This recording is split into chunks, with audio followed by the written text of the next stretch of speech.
निसृत्य यन्मुखान् भोजात् दर्शनं दर्शनं भवेत् पथसन्दर्शकं भक्त्या वन्दे श्याममनोहरम् अविद्यारूपसंसारे सुविद्या प्रापको जनान् श्रीशां गुरुपादानां पादरेणुर्प्रसीदतु। बुद्धिप्रेरक कृष्णस्य पादपद्मं प्रसीदतु। ज्ञानासमर्थ जीवानां अस्माकं सर्वदा स्वतः।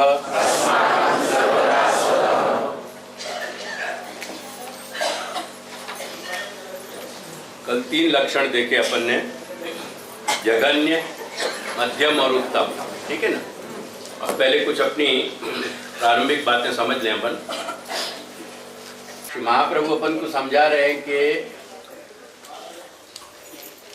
मर्यादा और पुष्टि के भेद सु अंगीकार में वैलक्षण्य है। प्रभु वर्ण जो करें वहां में विलक्षणता है।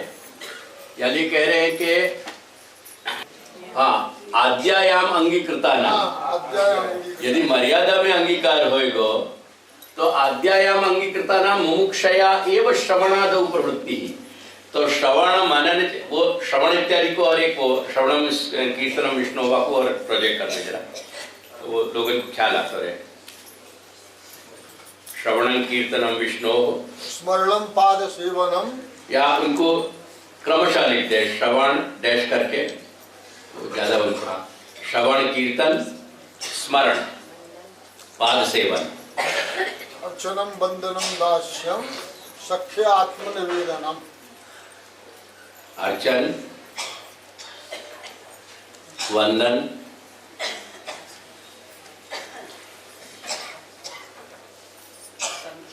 दास्य, सख्य, पाद सेवन आगे ना ऊपर, स्मरण के बाद नहीं हुई। हाँ, तो स्मरण के बाद पाद सेवन नहीं। श्रवण कीर्तन बराबर, श्रवण कीर्तन स्मरण और पाद सेवन के बाद।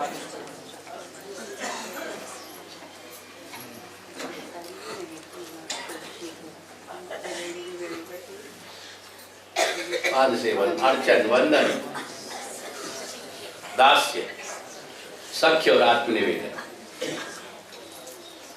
पे बहुत मैंने समझाया है, हमें मैंने चार्ट भी बहुत बनाए, हमें बहुत स्पष्टता से दिए हैं ये सब।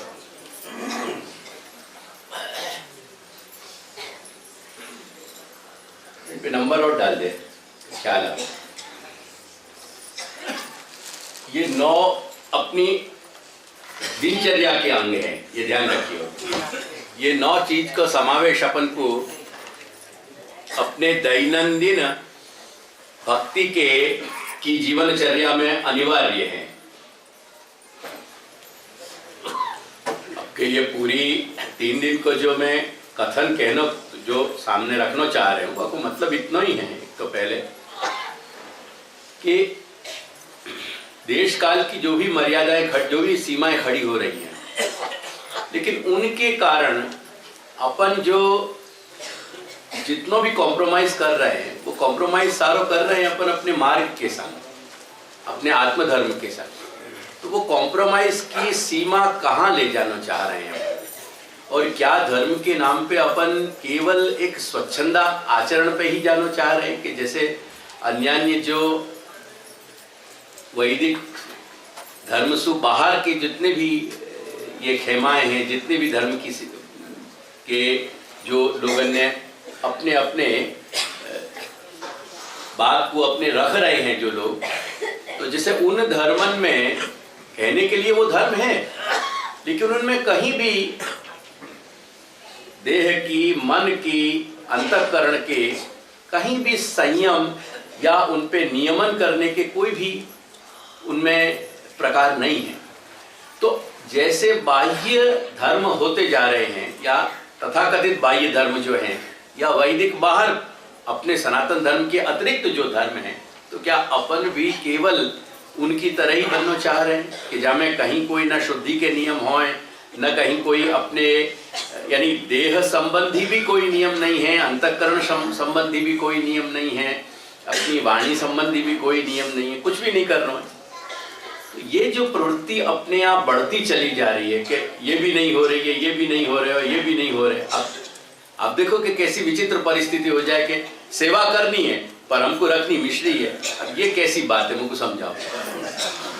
ये क्या तरह की है, अपनी मानसिकता क्या है? अपन स्वतंत्रता सु, अपने मस्तिष्क की स्वतंत्रता सु ये क्यों नहीं समझ पा रहे हैं कि या तो हम शरणागति के मार्ग को स्वीकारें, जो षड्विधा शरणागति है। शरणागति को निर्वहन करने के लिए 6 प्रकार श्री महाप्रभु ने बताए, या तो उनको अपन स्वीकारें और वह प्रकार से आचरण करें, और या फिर सेवा के जाको श्री महाप्रभु आज्ञा सेवा कह रहे हैं कि जाको सेवा का स्वरूप जो बता रहे हैं, कम से कम हम उतने सेवा के स्वरूप को तो स्वीकार, भक्ति के स्वरूप। भक्ति के भी श्री महाप्रभु ने जो यानी एक बाह्य प्रकार है जो स्वरूप के संग अपन सेवा में प्रवृत्त हो रहे हैं। अब आंतर प्रकार जो स्वरूप रहित है, जहां स्वरूप नहीं है बाह्य, परंतु वो तो और भी तुमको मुश्किल पड़ गए, क्योंकि अपने देहेंद्रिय प्राण अंतःकरण पे इतने संयम है नहीं कि उतनी तन्मयता अपन भगवान में, भगवत स्वरूप में रख सके। तो आंतर प्रकार तो और मुश्किल हो जाएंगे। मैं वही बातें आगे श्री महाप्रभु की मुख्य कार्यकाल पे आज दृष्टि तुम्हारा ध्यान दिला सकूंगा, ज्यादा मेरे पास समय भी नहीं है। लेकिन हम क्या करने बैठे हैं और क्या करना चाह रहे हैं, या कोई एक कहीं ना कहीं कोई निर्णय तो करेंगे कि नहीं करेंगे निर्णय। स्वेच्छाचारिता से जहां जो समझ रहे हैं, देख रहे हैं, वह हिसाब से अपन व्यवस्था करते चले जा रहे हैं। ये श्री महाप्रभु के मार्ग की व्यवस्था नहीं। और दुनिया जो भी करे, कम से कम अपने घर में यह बात की समझ रहनी चाहिए ये भक्ति मार्ग क्या है, और वो भक्ति मार्ग में श्री महाप्रभु ने क्या बाकी व्यवस्था बताई है। अब ये साधन फल प्रकरण जो या को कर रहे हूँ सर्व निर्णय को, वो यही हेतु से कर रहे हैं। कल सबन को स्मरण हो तो मैं वो शेड्स बता रहे तो कि कहाँ मर्यादा और कहाँ पुष्टि के शेड्स कहाँ बदल जाएं हमें, वह विषय में थोड़ी एक अपन समता समझ लें, ताकि अपन को वो बात समझने में, जब भी वो टॉपिक अब अपन वह टॉपिक पे आएंगे तो अपन को समझ में आ सकेगा वो पूरा।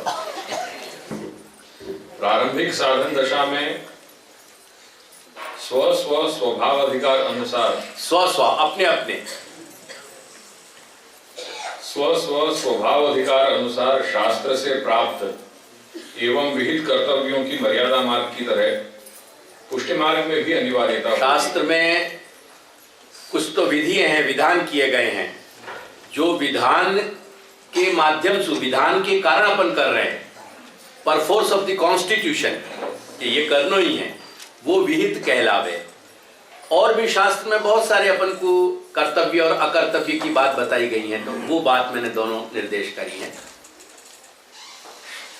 जहां तक फलानुभव दशा का प्रश्न है, नहीं फिर सुबह दोनों के लिए प्रारंभिक साधन दशा में स्वभाव अधिकार अनुसार शास्त्र से प्राप्त एवं विहित कर्तव्यों की मर्यादा मार्ग की तरह पुष्टि मार्ग में भी अनिवार्यता होती है। देखो एक बात सेंट्रल थॉट समझ लो, केवल मर्यादा मार्ग में ही वो कर्तव्यता नहीं है अपनी अनिवार्य, पुष्टि मार्ग में भी उतनी अनिवार्यता है। अब जब याद दृष्टि से अपन देखेंगे तो दोनों में लगभग प्राय डिस्टिंक्शन नहीं अपन को समझ में आएगी। ये समझते रहिए मेरी बात से, क्योंकि कल मैंने ये महसूस किया कि लास्ट फाइनल वहाँ में लैग में तो आप सबन को समझने में थोड़ी डिफिकल्टी हो रही थी।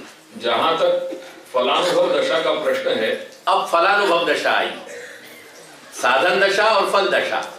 तो जहां तक फल दशा का प्रश्न है वह बात को समझिए। जहां तक फलानुभव दशा का प्रश्न है तो न केवल पुष्टि मार्ग में ही किंतु मर्यादा मार्ग में भी शास्त्रों के विधान एवं विधि वचन शिथिल हो ही जाते हैं। दोनों में, ये पुष्टि मार्ग में ही नहीं है केवल, लेकिन मर्यादा मार्ग में भी वो शिथिल हो जाएंगे विधि वचन, वहां भी नहीं चलेंगे, क्योंकि वो स्वभावगत होएगा फिर जो भी होएगा। अतएव श्री महाप्रभु भी फल दशा में प्रतिबंधक होने से विधि विधानों का परित्याग बताते ही हैं। चलिए श्री महाप्रभु ने भी विधान किया है कि फल दशा में चूंकि ये सारे कर्तव्य अकर्तव्य की जो बातें हैं वो बाधक बनेगी, करके अपनो जो स्वधर्मता शब्द है, ग्रहे स्थित्वा स्वधर्मतः, ये जो भक्तिवर्धिनी को वचन है, घर में रह के स्वधर्म सु पूर्वक श्रवण इत्यादि के द्वारा भगवत सेवा करनी चाहिए अपन को, करते पाए। तो ये स्वधर्मता शब्द जो है, या कि साधन दशा पर्यंत, जहां तक साधन दशा है, तो आफल दशा पर्यंत या में वो सारे के सारे वर्णाश्रम इत्यादि के जितने भी अपन को आदेश है, विधान है, वाक्य कर्तव्य की जो सूची है, वो अपने लिए भी यथाशक्ति, यथा सामर्थ्य, यथाशक्ति अपन को करनी जरूरी है। वाक्य बाद महाप्रभु कह रहे हैं कि वो फिर स्वधर्म जो है, वापखत फिर वो स्वधर्म नहीं रहेंगे फलानुभव दशा में। वापखत जो आत्मधर्म यानी विशुद्ध स्नेह को जो कर्तव्य है, बस वो स्नेह ही रह जाएगा। वाक्य अतिरिक्त यानी स्नेह की अनिवार्यता फल दशा में जब बन जाएगी, तो अपने आप ये साधन दशा के कर्तव्य छूट जाएंगे। मेरी बात समझ में आ रही है? समझ गए? बस वह बात को समझो। अब यहाँ तक बाबा फिर से एक बार यहाँ पढ़। जहां तक फल दशा, फलानुभव दशा का प्रश्न है, तो न केवल पुष्टि मार्ग में ही, किंतु मर्यादा मार्ग में भी शास्त्रों के विधान एवं विधि वचन शिथिल हो ही जाते हैं। अतएव श्री महाप्रभु भी फल दशा में प्रतिबंधक होने से विधि विधानों का परित्याग बताते ही हैं। स्मरण रहे कि पुष्टि मार्ग में सेवा ही मुख्य है, पूजा नहीं। एक बात याद रखनी है, वो बात मैं आगे श्री महाप्रभु के शब्दन में कहूंगा कि पुष्टि मार्ग में सेवा प्रधान है और मर्यादा मार्ग में पूजा प्रधान है। कहीं कहीं अपने यहाँ भी पूजा शब्द आए हुए, जैसे श्री महाप्रभु आज्ञा करें पूजे या श्रवणादि भी, वो पूजा शब्द जो है वो साधन दशा के कारण, क्योंकि स्नेहोत्पत्ति नहीं भई है प्रारंभ में, स्नेह रहित अवस्था, स्नेह सहित अवस्था और स्नेह, ये 3 स्टेप है। वाके बाद आसक्ति और व्यसन और सर्वात्म भाव, ये क्रम है अपने यहाँ को। तो स्नेह रहित अवस्था में जो परिचर्या अपन कर रहे हैं, वो भी कभी कभी चूंकि वो स्नेह प्रधान नहीं है, करके वाकु भी वा सेवा को वा परिचर्या को भी अपने यहाँ पूजा शब्द सु कहीं कहीं कभी कभी कह गया, या पर कुछ स्मरण रखना चाहिए। स्मरण रहे कि पुष्टि मार्ग में सेवा ही मुख्य है, पूजा नहीं। परंतु एतावता पुष्टि मार्गीय सेवा प्रणाली में भी सुसंग्रही धूप, दीप, आरती। अब देखो समझियो, परंतु एतावता पुष्टि मार्गीय सेवा प्रणाली में भी सुसंग्रही धूप, दीप, आरती, घंटानाद, शंखनाद, पंचामृत स्नान, ज्येष्ठाभिषेक, रथ यात्रा, दोलोत्सव आदि उत्सव, यात्रा, पर्व, पवित्रा, रक्षाबंधन आदि भगवत समर्प्य वस्तुओं का अधिवासन, वैदिक आचमन, प्राणायाम, देश काल संकीर्तन पूर्वक संकल्प आदि अनेक मंत्र प्रधान पूजा प्रकारों का समावेश है ही। एक बात समझ के चलिए, ये सारे के सारे प्रकार जो है मर्यादा मार्ग में, और ये सारे के सारे अपने यहाँ भी लिए गए हैं, लेकिन अपने यहाँ ये भक्ति मार्गीय हैं, मर्यादा मार्गीय नहीं है। लेकिन ये सारे प्रकार अपने यहाँ हैं। इनमें से बहुत सारे प्रकार यही ये वर्णाश्रम के नियम के कारण, जो ब्राह्मण देह के कारण हम कर पाए वो तुम नहीं कर पाओ, वैश्य देह के कारण वो तुमको अलाउड नहीं है। और वो नियम साधन दशा में अपन को मानने पड़े। करके यहाँ में से बहुत सारे नियम, जैसे अधिवासन है। अब अधिवासन जो है वो आदिदेविक स्वरूप की स्थापना है, पर वो अधिवासन जो है वो वैदिक मंत्रन के संग होए करके वो तुमको प्राप्त नहीं है। संकल्प है, वो संकल्प इत्यादि तुमको प्राप्त नहीं है। तो ऐसे बहुत सारे, अब जैसे रथ यात्रा है, दोलोत्सव है, अब ये सब विधान शास्त्र के हैं, सब पूजा मार्ग के विधान हैं, वो अपन सब कर रहे हैं। उनको पवित्रा है, पवित्रा जितनो बड़ो तो कोई वैष्णव पर्व नहीं है, और यद्यपि पवित्रा जो है वो शास्त्र को विधान है, तो वह शास्त्र के विधान को अपन कर रहे हैं। अब उन सबन के पहले अधिवासन होए, जो वैश्य देह हैं उनमें अधिवासन नहीं होंगे, उनको जो शुद्धि करनी चाहिए वो शुद्धि को एक अलग प्रकार है। बस अब ऐसे छोटे विषय में मैं नहीं जा रहे हूं, पर ये सारी की सारी बातें जैसे मर्यादा मार्ग में से अपने यहाँ भी हैं। आगे चलो। पुष्टि मार्गीय सेवा प्रणाली में भी सुसंग्रही धूप, दीप, आरती, घंटानाद, शंखनाद, पंचामृत स्नान, ज्येष्ठाभिषेक, रथ यात्रा, दोलोत्सव आदि उत्सव, यात्रा, पर्व, पवित्रा, रक्षाबंधन आदि भगवत समर्पित वस्तुओं का अधिवासन, वैदिक भगवत समर्प यानी भगवान ठाकुर जी को जो समर्पित करनी है अपन को, उनको जो आदि देवी की करण हो गए वो, भगवत समर्प्य वस्तुओं का अधिवासन, वैदिक आचमन, प्राणायाम, देश काल संकीर्तन पूर्वक संकल्प आदि अनेक मंत्र प्रधान पूजा प्रकारों का समावेश है ही, किंतु एतावता सेवा की मुख्यता तो रहती ही है। पर यहाँ के कारण कहीं ऐसा नहीं है कि ये सब विधान अपने यहाँ आ गए करके अपने यहाँ सेवा की प्रधानता नहीं रही, पूजा की प्रधानता हो गई। क्योंकि अपने यहाँ ये सारा विधान भी अपन शास्त्र की मर्यादा से नहीं ग्रहण कर रहे हैं, अपन ने भक्तन के आचरण के कारण ग्रहण किया है। क्योंकि कल्पांतर में जो पुराण इत्यादि में अपने यहाँ इतिहास बताए गए हैं, उनमें अनेक भक्तन ने, विष्णु भक्तन ने, श्री कृष्ण के भक्तन ने उनको आचरण कियो है करके अपन ने उनको स्वीकार्यो है, क्योंकि ये भक्तन के करे गए आचरण है, यानी हम स्वीकार रहे हैं। तो अपने यहाँ जितनी भी ये बातें स्वीकारी गई हैं वो शास्त्र की मर्यादा के प्रधानता से नहीं, परंतु भक्तन के आचरण के प्रधानता से स्वीकार हो गए है। या के वचन भी मैं बताऊंगा आगे।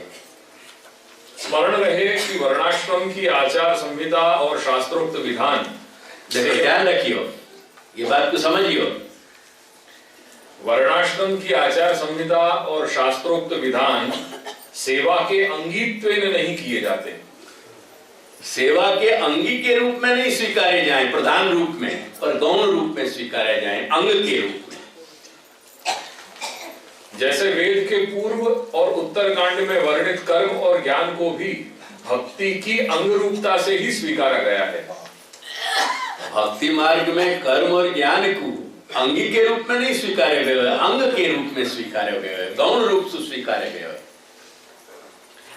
अतएव स्वतंत्र भक्ति मार्ग में उनका स्वातंत्र्य सर्वथा नहीं होता।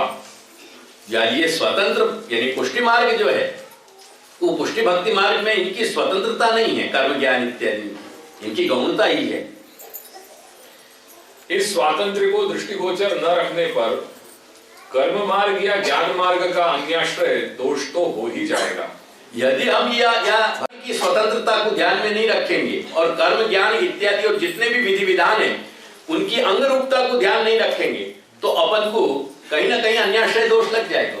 कर्म मार्ग के अन्याश्रय को दोष लगेगा या ज्ञान मार्ग के अन्याश्रय को दोष लगेगा, और अन्याश्रय को दोष लगेगा तो भक्ति दूषित हो जाएगी, वो भक्ति साहित्यिक हो जाएगी। भक्ति को सबसे बड़ा दोष है भक्ति में हेतु आ जाना। समझियो, जहां तक मात्र श्री कृष्ण के स्वरूप और कृष्ण के प्यार को संबंध है, जहां तक भगवत प्रेम को की प्रधानता रहेगी, भक्ति दूषित नहीं रहेगी, भक्ति अहैतुक रहेगी। जा क्षण में कोई भी कृष्ण के भगवत स्नेह के सिवाय, भगवत स्वरूप के सिवाय, मैं दो बात कह रहा हूं, भगवत स्वरूप और वह भगवत स्वरूप जो अपना स्नेह है भक्त को, तो भगवत स्वरूप और भगवत स्नेह के सिवाय कोई भी चीज वहां में आड़ी आवेगी, कोई भी चीज खड़ी हो जाएगी अगर बीच में, तो वो सहायतुक हो जाएगा, अहितुक नहीं रहेगा वो भक्ति मार्ग। दैट मीन्स कि वो भक्ति जो है वो सहायतुक हो जाएगी, अहितुक नहीं रहेगी। और द मोमेंट वो अहितुक नहीं रहेगी, वो मर्यादा मार्गी बन जाएगी। माइंड वेल, वो मर्यादा मार्गी हो गई, वो पुष्टि मार्गी नहीं रहेगी, क्योंकि वहां में अन्याश्रय को दोष आ गए। चल अहितुकी अव्यवहिता या भक्ति पुरुषोत्तम या भक्ति पुरुषोत्तम। इस स्वातंत्र्य को दृष्टिगोचर न रखने पर कर्म मार्ग या ज्ञान मार्ग का अन्याश्रय दोष तो हो ही जाएगा। कर्म मार्गीय एवं ज्ञान मार्गीय विधि निषेधों की कर्तव्यता तथा उपयोगिता साधन दशा में स्थित तत्तद वर्ण और तत्तद आश्रम में स्थित अधिकारियों की कृष्ण भक्ति के लिए ही होती है। हमारी कृष्ण भक्ति निर्दोष हो सके करके उन सब चीजों को स्वीकार हुए, क्योंकि अगर हम वर्णाश्रम के अमुक रूल्स एंड रेगुलेशंस को नहीं स्वीकारेंगे तो साधन दशा में जो हमारी अपवित्रता है, हमारे देह की अपवित्रता, हमारी वाणी की अपवित्रता, हमारे अंतःकरण की पवित्रता, ये सारी अपवित्रताएं हमारे भक्ति मार्ग के सच्चे आचरण में बाधक बन जाएगी। करके हम इनको स्वीकार रहे हैं। बात को समझिए, ख्याल आई मेरी बात? अब आगे बढ़ो। अन्यथा सर्वाधिकारिक दृष्टि से वर्णाश्रम बाह्याधिकारियों द्वारा की जाती कृष्ण सेवा में वर्णाश्रम आचार संहिता एवं शास्त्र विधि विधान अप्राप्त होने से स्वतः अनुपयोगी बन ही जाते हैं।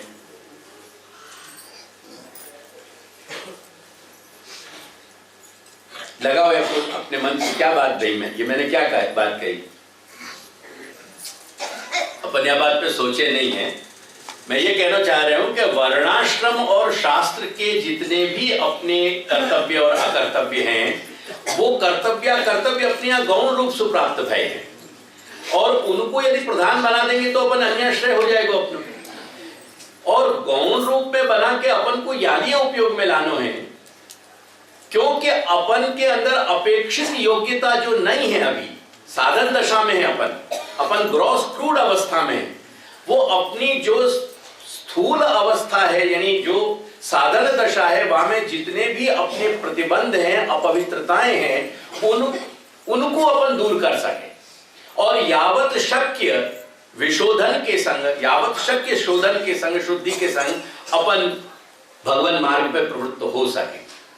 अन्यथा जो सर्वाधिकारक, भक्ति मार्ग सर्वाधिकारक है, ये चतुर्वर्ण अधिकारक तो है नहीं, या में तो सबन को अधिकार है, मनुष्य मात्र को अधिकार है। अब जो चार वर्ण के सिवाय के जो हैं, अब अपने यहाँ तो म्लेच्छन को भी जो है सो वार्ता में प्रसंग आमे कि नहीं आमे ना, तो अपने यहाँ जब म्लेच्छन को स्वीकार हो गए है तो मनुष्य मात्र को अधिकार है। अब म्लेच्छन को तो वर्णाश्रम वैसे ही प्राप्त नहीं है, ख्याल आया। परंतु वो जो म्लेच्छन की स्वीकृति कहीं है, उनके अंदर आंतर अधिकार इतना डेवलप हो चुके है कि उनको बाह्य इन सब वर्णाश्रम के नियमन की आवश्यकता नहीं है। अपन के चूंकि अधिकार डेवलप नहीं हो पाए हैं, करके भी वर्णाश्रम को अपन को साधन दशा में स्वीकार करना अपेक्षित है। मेरी बात समझ में आ रही है? सर्व वर्ण को होने के कारण जो वर्णेतर चारों वर्णन के अतिरिक्त जो व्यक्ति हैं, उनको भी अपने यहां स्वीकार किए हुए, भक्ति मार्ग में उनको भी अधिकार है। देवोसुरो मनुष्य हुआ, कोई भी मनुष्य मात्र को अधिकार है, असुर को अधिकार है। अब जैसे प्रहलाद थे, प्रहलाद भक्त थे कि नहीं थे, तो प्रहलाद असुर कोटि में है। तो देव असुर मनुष्य इत्यादि कोई भी भगवान की भक्ति कर सके, परंतु ये वर्णाश्रम के नियम और शास्त्र के नियम तो चार वर्णन को ही प्राप्त हो रहे हैं, और चार वर्णन को भी उनके अधिकार के अनुसार प्राप्त हो रहे हैं। तो वह स्थिति में अब जैसे एक हीन वर्ण की जो शुद्धि है, वो उच्च वर्ण की शुद्धि से हमें बहुत अंतर आवे हो। तो इन सब बातन को अपन जब सोचेंगे तो प्रत्येक वर्ण के प्रत्येक घटक के लिए जो वर्ण व्यवस्था के चार घटक हैं, ब्राह्मण, क्षत्रिय, वैश्य और शूद्र, ये चारों घटकन के लिए भी अलग अलग नियम हैं। तो कुल मिला के बात इतनी है कि इन वर्णाश्रमन के जो नियम हैं, उनकी स्वीकृति अपने यहाँ मात्र योग्यता की दृष्टि से करी गई है, और कोई बात नहीं है। अन्यथा जो वर्ण के अतिरिक्त लोग हैं, उनको तो ये नियम प्राप्त ही नहीं हो रहे हैं, उनके लिए एप्लीकेबल ही नहीं है। अब जिनके लिए ये रूल एप्लीकेबल ही नहीं है, उनको आचरण करने की कोई आवश्यकता ही नहीं है, तो फिर क्या फर्क रहे हो? मेरी बात समझ में आ रही है? मैं मान रहा हूं कि अभी सब लोग कंफ्यूज हैं, क्योंकि तुम्हारे चेहरा पे वो लाइट मुझको नहीं लग रही है जो समझ में आने पे लगनी चाहिए। अच्छा, क्या कंफ्यूजन क्या हो रहा है मुझको ये समझाओ। हाँ बोलो। अतिरिक्त जे है, देखो एक बार फिर सुबह को सुनो मैंने क्या कही है। कर्म मार्गीय एवं ज्ञान मार्गीय विधि निषेधों की कर्तव्यता तथा उपयोगिता साधन दशा में स्थित तत्त वर्ण और तत्त आश्रम में स्थित अधिकारियों की कृष्ण भक्ति के लिए ही होती है। ये वाक्य समझ में आ गया? वो जो अनिवार्यता है, शास्त्रोक्त नियम અને વર્ણાશ્રમની જે સંપૂર્ણ વ્યવસ્થા છે, એની જે અનિવાર્યતા આપણા માટે થઈ રહી છે, એ શાના માટે થઈ રહી છે? કૃષ્ણ ભક્તિ માટે। એનો પ્રયોજન શું છે? વર્ણાશ્રમનો સ્વીકાર કરીને એ આચાર સંહિતાનું પાલન કરવું, એ આચાર સંહિતાને આપણી દિનચર્યામાં ઉતારવું, એ આપણો પ્રયોજન નથી। આપણો પ્રયોજન છે કૃષ્ણ સેવા માટે, કૃષ્ણ ભક્તિ માટે આ બધા નિયમો સ્વીકારવા। अन्यथा सर्वाधिकारिक दृष्टि से, अन्यथा जो એવું ન હોય તો શું થાય? જો કૃષ્ણ ભક્તિ માટે એનું ન પ્રયોજન ન હોય તો શું બને? સર્વાધિકારી એટલે વર્ણની બહારના જે હોય છે, એ લોકોને પણ જો વર્ણાશ્રમનો ઉપયોગિતા કૃષ્ણ ભક્તિ માટે ના હોય અને છતાં સ્વીકાર થયો હોય, વિલેજ હોવા છતાં સ્વીકાર એ સ્વીકાર એ સામાન્યતયા થઈ રહ્યો છે કે અપવાદ રીતે? લેટ્સ ગો ધેટ અપવાદ એટલે એમની સંખ્યા વિરળ છે ને, બહુ જ ખૂબ જ વિરળ છે. પછી પણ વિરલ હોવા માટે એની હા અંદર એટલે વિશેષ એમના વિશેષ યોગ્યતા ભક્તિની યોગ્યતા હશે ને. આજે અલી ખાન પઠાણ હતા કે રસખાન હતા કે તાજ બીબી હતી, એ એમના અંદર કંઈક વિશેષ યોગ્યતા હતી. મોહન ભંગી હતા, એ એમના અંદર કંઈક વિશેષતા હતી કે નહોતી? શૂદ્ર હોવા છતાં એમના અંદર એક વિશેષ યોગ્યતા હતી ને. એ વિશેષ યોગ્યતાના કારણે પોતે એલિવેટ થઈ શક્યા ત્યાં સુધી. એ વાત સમજાવવા અધરવાઇઝ જો કૃષ્ણ ભક્તિ માટે એનો ઉપયોગ ન હોય તો ખરેખર એનો ઉપયોગ આપણા માટે છે જ નહીં. કેમ કે આપણા સિવાય એટલે વર્ણ સિવાયના લોકો માટે એનો ઉપયોગ છે જ નહીં એક્ઝેક્ટલી. હવે સમજાય મારી વાત? આપણા માટે જો વર્ણાશ્રમના નિયમોની ઉપયોગિતા હોય તો એટલા માટે છે કે આપણે વર્ણાશ્રમમાં જન્મ્યા છીએ. વર્ણાશ્રમના ની જે વ્યવસ્થા છે એમાં, એટલે સનાતન ધર્મની વ્યવસ્થામાં આપણે જન્મ્યા છીએ, અને ધેરફોર આપણને કૃષ્ણ ભક્તિમાં સહાયરૂપ થઈ શકે એટલા માટે વર્ણાશ્રમનું આચરણ કરવું જોઈએ. આપણા માટે અપવાદનો કોઈ સ્કોપ નથી. અપવાદનો સ્કોપ એટલા માટે નથી કે આખું ટોપિક સાધન દશાની વાત ચાલે છે. અહીંયા સર્વાધિકારને અત્યારે મને કોટ કરવાની જરૂરિયાત નથી. આ તો મેં સમજાવવા માટે વાત મૂકી. વાત કોની ચાલે છે? સાધન દશાની ચાલે છે. ફલ દશામાં તો કોઈ પ્રસંગ છે જ નહીં. ફલ દશામાં તો બધા જ બરાબર છે. હવે ઘણા બધા આપણા ત્યાં વૈષ્ણવોમાં જેવા ફાંટા છે ને, કે જે લોકો માને છે આપણા સ્વરૂપોને પણ યમ નિયમ કશા નથી પાળતા. બતાવો એવા છે કે નહીં લોકો? હવે એમને શું કહેવું બોલો? હવે એ શું એવા ઉઠી ગયા છે સાધન દશામાંથી ફલ દશામાં આવી ગયા છે કે એમના ઉપર કોઈ રૂલ ના લાગુ પડે? સૂતકનો, પિંડરૂનો, આનો તેનો કોઈ નિયમ ના પડે? આપણે અહીંયા જ દાખલો લઈ લઈએ. એ ભ્રાંતિ છે. તેથી શ્રી મહાપ્રભુનું જે વચન છે, શ્રી મહાપ્રભુની જે વાણી છે, એને આપણે સ્વીકારવી જોઈએ કે જ્યાં સુધી આપણા અધ્યાસો મટ્યા નથી, જ્યાં સુધી ફલાવસ્થામાં પ્રવેશ થયો નથી, જ્યાં સુધી શુદ્ધ સ્નેહની સ્થિતિ આવી નથી, ત્યાં સુધી જે કાંઈ પણ વર્ણાશ્રમની વ્યવસ્થા છે એ આચાર સંહિતાને દરેક વ્યક્તિએ પોતપોતાની ક્ષમતા, શક્તિ, સામર્થ્ય અનુસાર એનો નિયમન સ્વીકારવું જોઈએ. આટલી વાત આપણા ખ્યાલમાં આવે છે કે નથી આવતી? એટલે મૂળ મારો પ્રયોજન અત્યારે એ છે કે તમે એ ડિફરન્સીસ સમજતા જાઓ ત્યાં, અને ક્યાં ડિફરન્સીસ છે અને ક્યાં લગભગ એક જેવી પરિસ્થિતિ લાગે છે. હવે દાખલા તરીકે ઉપર તમને સમજવામાં આવ્યું ને ત્યાં કે મર્યાદા માર્ગ માટે પણ એ નિયમો જરૂરી છે અને આપણા માટે જરૂરી છે. એટલે આપણે નવાઈ શું કરી રહ્યા છીએ એમાં? એટલે અમુક જે સમાનતાઓ છે એને પહેલા ધ્યાનમાં લઈ લેવી જોઈએ કે જેનાથી આપણને ભેદ ખ્યાલમાં આવે. ખ્યાલ આવ્યો કે નહીં? अब ये चलेगा क्या है? बंद हो गया फिर? अब मैं वो प्रोजेक्ट करना चाहूँ बेटा, जो पुष्टि भक्ति और मैंने मर्यादा के भेदक बताएं ताकि इन लोगों को ख्याल आए. फिर मैं आगे टेक्स्ट चलाऊँ. तो यहाँ में ये जैसे ये जो स्वधर्माचरण शक्तियाँ वो सब यही में अप्लाई होगी ना? हाँ हाँ बिल्कुल. मैं वहीं आऊँगा. मैं वही रूल्स कुछ बताना चाहूँ इनके लिए कि भक्ति मार्ग के लिए श्री महाप्रभु ने कुछ रूल्स दिए. अब जैसे एक यामम द्वियामम वा, एक कालम द्विकालम वा. अब ये एक कालम द्विकालम वाली बात है, ये कहाँ लागू पड़ी? स्वयं श्री महाप्रभु स्वयं आज्ञा कर रहे हैं कि जो जीविकोपार्जन में लगे हुए लोग हैं, क्योंकि उनके पास पूरा समय नहीं है, करके उनको अपनी सेवा सीमित रखनी चाहिए. परंतु जिनके पास संसाधन है, जिनके पास रिसोर्सेज हैं, उनको सेवा में नियमसु प्रवृत्त होना चाहिए. वो सेवा के बेसिक रूल्स को वो फ्लाउट नहीं कर सके, वो आपको नहीं तोड़ सके. और जो तोड़ रहे हैं वो अपनी स्वेच्छाचारिता से तोड़ रहे हैं. आज समस्या क्या खड़ी हो रही है बाबा? देखो, मैं अपन रात दिन जिनको भोग रहे हैं, आज प्रश्न यह है कि इनने तो ये तो क्या हो रहे हो आजकल, कल्चर क्या बनते जा रहे हो इनके, कि जब तक हाथ पामन में दम है तब तक तो भोग करे जा, तू संसार जिए जा, घर ग्रस्त जिए जा. जब हाथ पाम ढीले होने लगे, अवस्था बढ़ने लगे, 60 वर्ष की अवस्था में आके ये कहें कि हमको ठाकुर जी पधराओ. ठाकुर जी पधरा के जब इनने सेवा करी, वाके बाद इनके पास कोई सेवा का वारसदार नहीं है. अब क्या करना अपने? इनको 60 वर्ष में सेवा भी अपन को पधरानी, 60 वर्ष की अवस्था के बाद इनको सेवा के सारे एडजस्टमेंट भी अपन को खोज देने, जो जो श्री महाप्रभु ने सेवा की गंभीरताएं और अनिवार्यताएं बता रही हैं उनमें भी अपन को छूट दे देनी। वाके बाद ये सब छूट लेते भय भी 10 साल में या 15 साल में इनके ठाकुर जी के लिए फिर वारसदार भी अपन को खोज देना। तो आखिर में या को अंत क्या? ये गंभीर प्रश्न है, ये मेरे बहुत गंभीर प्रश्न है कि या को ये वैष्णव समाज में क्या होना है। और अपने घर ठाकुर जी पधरा पधरा के कितने ठाकुर जी कहाँ पधरा में, और उनको कौन झाड़ी भरेगा और कौन ठाकुर जी को उनको भोग करेगा। और या फिर ठाकुर जी को अपन खिलौना मान लेंगे, जाको पुष्टि आधान भय। अपने यहाँ नित्य आवाहन और विसर्जन तो है नहीं बेटा, मर्यादा मार्ग की तरह। अपने यहाँ तो नित्य यानी नित्य स्थिति है।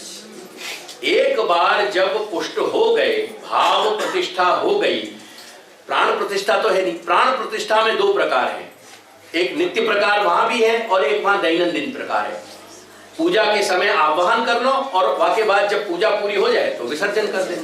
गच्छ गच्छ सुरश्रेष्ठ पुनरागमनाय, ये विधान वहां हो गया। अब अपने यहाँ तो भाव प्रतिष्ठा है। अब भाव प्रतिष्ठा में तो ठाकुर जी एक बार प्रतिष्ठित हो गए, वाके बाद क्या दुर्भाग्य बन रहे हैं, अलग अलग तरह के या में लोगों ने अपनी अपनी जो है तुक्काएं निकाले। अब एक तुक्का ये निकले हो कि ग्वाल मंडली है। मैं पूछूं कि ग्वाल मंडली कैसे कन्वर्ट हो गया? जो आज तक परम ब्रह्म परमात्मा श्री कृष्ण को स्टेटस भोग रहे हो तो वो व्यक्ति सडनली एक ग्वाल बाल कैसे बन गया? It's my question. या क्वेश्चन को मुझको ये सब जाने बैठ कर जवाब दें। यहाँ बहुत वर्षन से, ये भी तो वर्षन से मार्ग जी रहे हैं ना, धर्म जी रहे हैं, तो मुझको बताओ इनमें से कोई आदमी। Let's create a dialogue between us. ये मेरी समस्या है। यानी ये मैंने भक्ति को प्रकरण चलाया क्योंकि मैं रात दिन ये समस्या को भोग रहा हूँ। अपन मैं नहीं, अपन सब भोग रहे हैं। यानी इनकी सेवा के लिए पहले तो इनकी तरह का जब ये मांग करें तब अपन ठाकुर जी पुष्ट करें। अभी हमने करवा चेक करवे के लिए जब ये गोकुल आवे तो इनके पास 8 दिन को समय नहीं हो, 2 दिन की 3 दिन के लिए अपन को गन पॉइंट पे लेके हमने तो परम दिवस टिकट लेने आ गया, हमको तो परसों जाना है। अब क्या करना बेटा अपन को? राइट फ्रॉम दैट पॉइंट क्या करना? ये मेरी जेन्युइन प्रॉब्लम है हमारी आचार्य स्थान की। या को अपन पर या की व्यवस्था अपन नहीं, या की व्यवस्था के लिए एक बार श्री महाप्रभु की कंपलसरी व्यवस्था तो पड़े। श्री महाप्रभु आज्ञा कर रहे हैं यहाँ में कि जैसे जो सेवा कर रहे हो, सेवा करने वालों कथा तो कर ही नहीं रहे हो। वाकु कथा तो करना ही नहीं, कथा के नाम पे इनकी वार्ता हो जाए, खाली वार्ताएं करना अनिवार्य है। पर वार्ता के साथ श्री महाप्रभु ने जो अन्य भागवत इत्यादि को समझने के जो विधान करे, लीलान को समझने के लिए जो विधान किए, उनको कहाँ है अवगत प्रोविजन? वाके बाद आगे की जितनी भी व्यवस्था चल रही है भक्ति प्रकरण की, जो 30-35 कारिकाएं, उनमें जो जो विधान बताए श्री महाप्रभु ने, वो विधान को अपन कहाँ स्वीकार रहे हैं?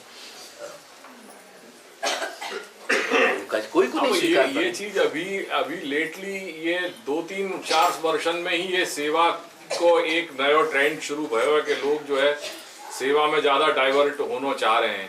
हाँ, बहुत आनंद की बात है, अपने लिए महोत्सव की बात है। वो ये व्हाट एवर, हाँ, मैं सवाल ये है कि वाके साथ ये 2 चीजों को क्यों नहीं स्वीकार रहे हैं कि सेवा एक मजाक नहीं है। सेवा 3 घंटा में की जा सके उतने अवकाश हैं, सेवा 2 घंटा में की जा सके उतने अवकाश हैं, पर सेवा की अपनी एक आचार संहिता है। कहीं एक वाकी सेंट्रलाइज्ड व्यवस्था श्री महाप्रभु ने दी नहीं, वाके संग छेड़खानी नहीं कर सके अपन वो व्यवस्था। अब जैसे मैं मंगल भोग की बात आपसे कहूं कि मंगल भोग के कुछ नियम है कि नहीं, राजभोग के कोई नियम है कि नहीं, भोग संध्या के कोई नियम है कि नहीं, शयन के कुछ नियम है कि नहीं।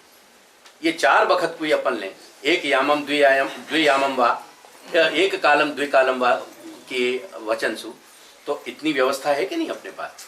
पर वह एक कालम में 3 घंटा में अपन को पूरा विधान तो पूरा करना है। जगाने सु पौढ़ाने तक की जो प्रक्रिया सेवा की है, वो सेवा की प्रक्रिया कंप्लीट होनी चाहिए कि नहीं होनी चाहिए? ऐसे बहुत सारे बेसिक क्वेश्चंस हैं कि जो बात समझनी है इनको। अच्छा, फिर बहुत सारे लोग जो सेवा पधरा ले, फिर भी सेवा पधराने के बाद बाहर के ठाकुर जी इनको आकर्षण नहीं छोड़ पावे, मंदिर के ठाकुर जी इनको आकर्षण नहीं छोड़ पावे, तीर्थ यात्राओं को आकर्षण नहीं छोड़ पावे, और सारे आकर्षण इनको नहीं छोड़ पावे। उनको क्या वो श्री महाप्रभु की वाणी के यानी श्री महाप्रभु ने जो व्यवस्था दी है वाकई संगत है? तो ऐसी कुछ बातन पे इनको यहाँ ध्यान दिलाना जरूरी है कि तुम बेसिक्स को तो समझने को प्रयास करो। ठाकुर जी लेके तो तुम बैठ गए, ठाकुर जी लेके तो तुम बैठ गए। और फिर एक दूसरी बात है, हर चीज को हर व्यक्ति एक साथ कंप्रेस करना चाह रहे हो। वो कंप्रेस हो सके कि नहीं हो सके वो बात भी अपन को विचारनी चाहिए। यानी आमोद प्रमोद या मन को अपने जो मन को रंजित करते हो, मन को प्रसन्न करना हो, वो व्यवस्था भी, सेवा भी, वाणी भी। अब जैसे अपन एक दिन कोई प्रोग्राम ले लें तो एक दिन के प्रोग्राम में अपन कितनी चीज कंप्रेस कर सकें, ये मेरा एक रेलेवेंट क्वेश्चन है। कहाँ कहाँ कौन कौन के संग अपन एडजस्टमेंट करते डोलेंगे, क्या करेंगे, ये सब बातन को विचार श्री महाप्रभु ने अपने यहाँ किया है बाबा, नहीं किया ऐसा नहीं है। तो उन सब बातन के कुछ आधार अपन को पकड़ के चलने पड़ेंगे। फलावस्था को तो ठीक है अपन ने समझ लियो कि फलावस्था तो समझने की बात है, क्योंकि कोई भी वक्त फलावस्था में नहीं है, हर व्यक्ति रिलेटिवली रन कर रहे हो। पर ये जो पुष्टि मार्ग में, और मैं पुष्टि मार्ग में भी अपने घर की बात कर रहा हूँ, I am least concern with others, मैं कोई वासु कंसर्न नहीं। अपने यहाँ भी हर वैष्णव ने अपने घर में एक अपनी तरीका से अलग तंत्र बना रखे, वाको क्या वो सेंट्रलाइज्ड बातें, कम से कम ये जो क्वेश्चंस हैं या कि जो समस्याएं हैं उनको निदान तो अपन कुछ महाप्रभु की वाणी से खोजना पड़ेगा। करके मेरी इच्छा यह थी कि इनको मैं एक तो पहले भेद समझाऊं कि कहाँ ये मर्यादा पुष्टि के क्या ये या के भेद हैं। श्री महाप्रभु ने कर्म ज्ञान इत्यादि की कहाँ अनुपयोगिता सिद्ध कर दी नहीं, और अब एकमात्र अगर एकमेव कहीं कोई अवशिष्ट विकल्प है तो वो भक्ति को और प्रपत्ति को है। भक्ति और प्रपत्ति के सिवाय कोई विकल्प नहीं है,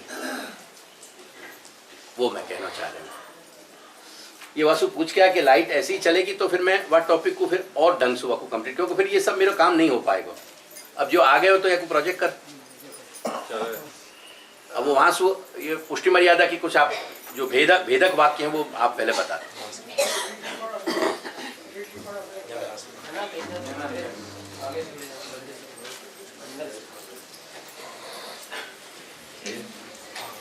ये रेलेवेंट क्वेश्चन है मेरे, और सबसे बड़ा रेलेवेंट क्वेश्चन ये है कि तुम्हारे पास कोई वारसदार नहीं है सेवा को, सेवा क्यों बदला रहे? जब सेवा को कोई वारसदार नहीं है, तुम्हारी लौकिक संपत्ति को तुमको इतना ज्यादा आसक्ति है, वो बात मैं क्लियर करना चाहूं। अति संसार आवेश है तो ठाकुर जी क्यों बदला रहे हो? श्री महाप्रभु के साथ न्याय करो। प्रश्न છે કે મહાપ્રભુજીની આજ્ઞા મુજબ યથાશક્તિ, યથા સામર્થ્ય અને યથા સૌકર્યનો એક મુદ્દો, કૃષ્ણ સેવાની અનિવાર્યતા બીજો મુદ્દો, અને એમાં સ્વેચ્છાચાર।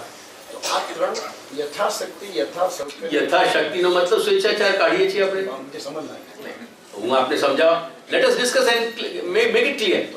આપણે જેટલો વિમર્શ કરશું એટલે યથાશક્તિનો મતલબ કે નિર્ધાર કોણ કરે? એ નિર્ધાર મહાપ્રભુ કરશે, અને દરેક પરિસ્થિતિમાં થશે।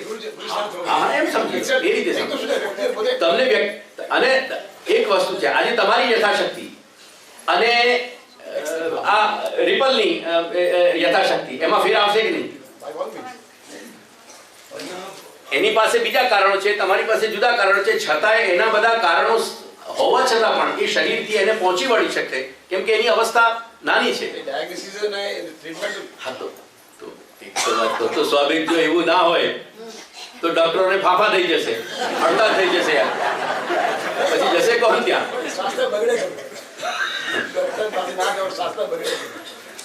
બગડે ને બસ, તો અત્યારે બગડી જ રહ્યું છે ને, તમે ડોક્ટર પાસે નથી આવતા એટલે આવતા નથી કે ડોક્ટરનું સાંભળતા નથી તમે, બે બંને વસ્તુ છે એટલે બગડી જ રહ્યું છે, અતિ સ્વાભાવિક છે, ત્યાં જ વાત છે।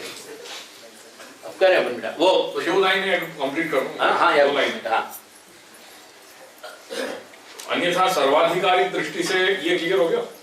सर्वाधिकारी दृष्टि से वर्णाश्रम बाह्याधिकारियों द्वारा की जाती कृष्ण सेवा में वर्णाश्रम आचार संहिता एवं शास्त्र विधि विधान अप्राप्त होने से स्वतः अनुपयोगी बन ही जाते हैं, क्योंकि वर्णाश्रम के भेदभाव बिना कृष्ण भक्ति का अधिकार तो मनुष्य मात्र को है ही। अतएव सालोक्य साष्टि सामीप्य सारूप्यैकत्वम अप्युत धीमानं गृह्णन्ति विना मत्सेवनं जनाः।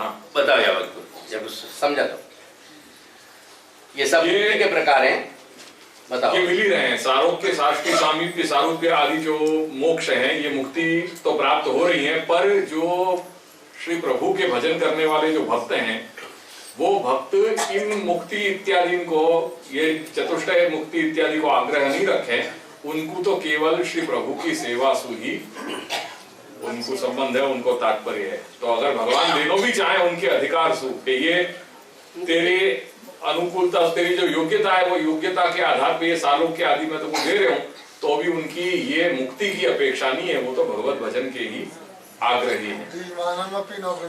देने पर भी वो या के इच्छुक नहीं है, चाहना नहीं करें।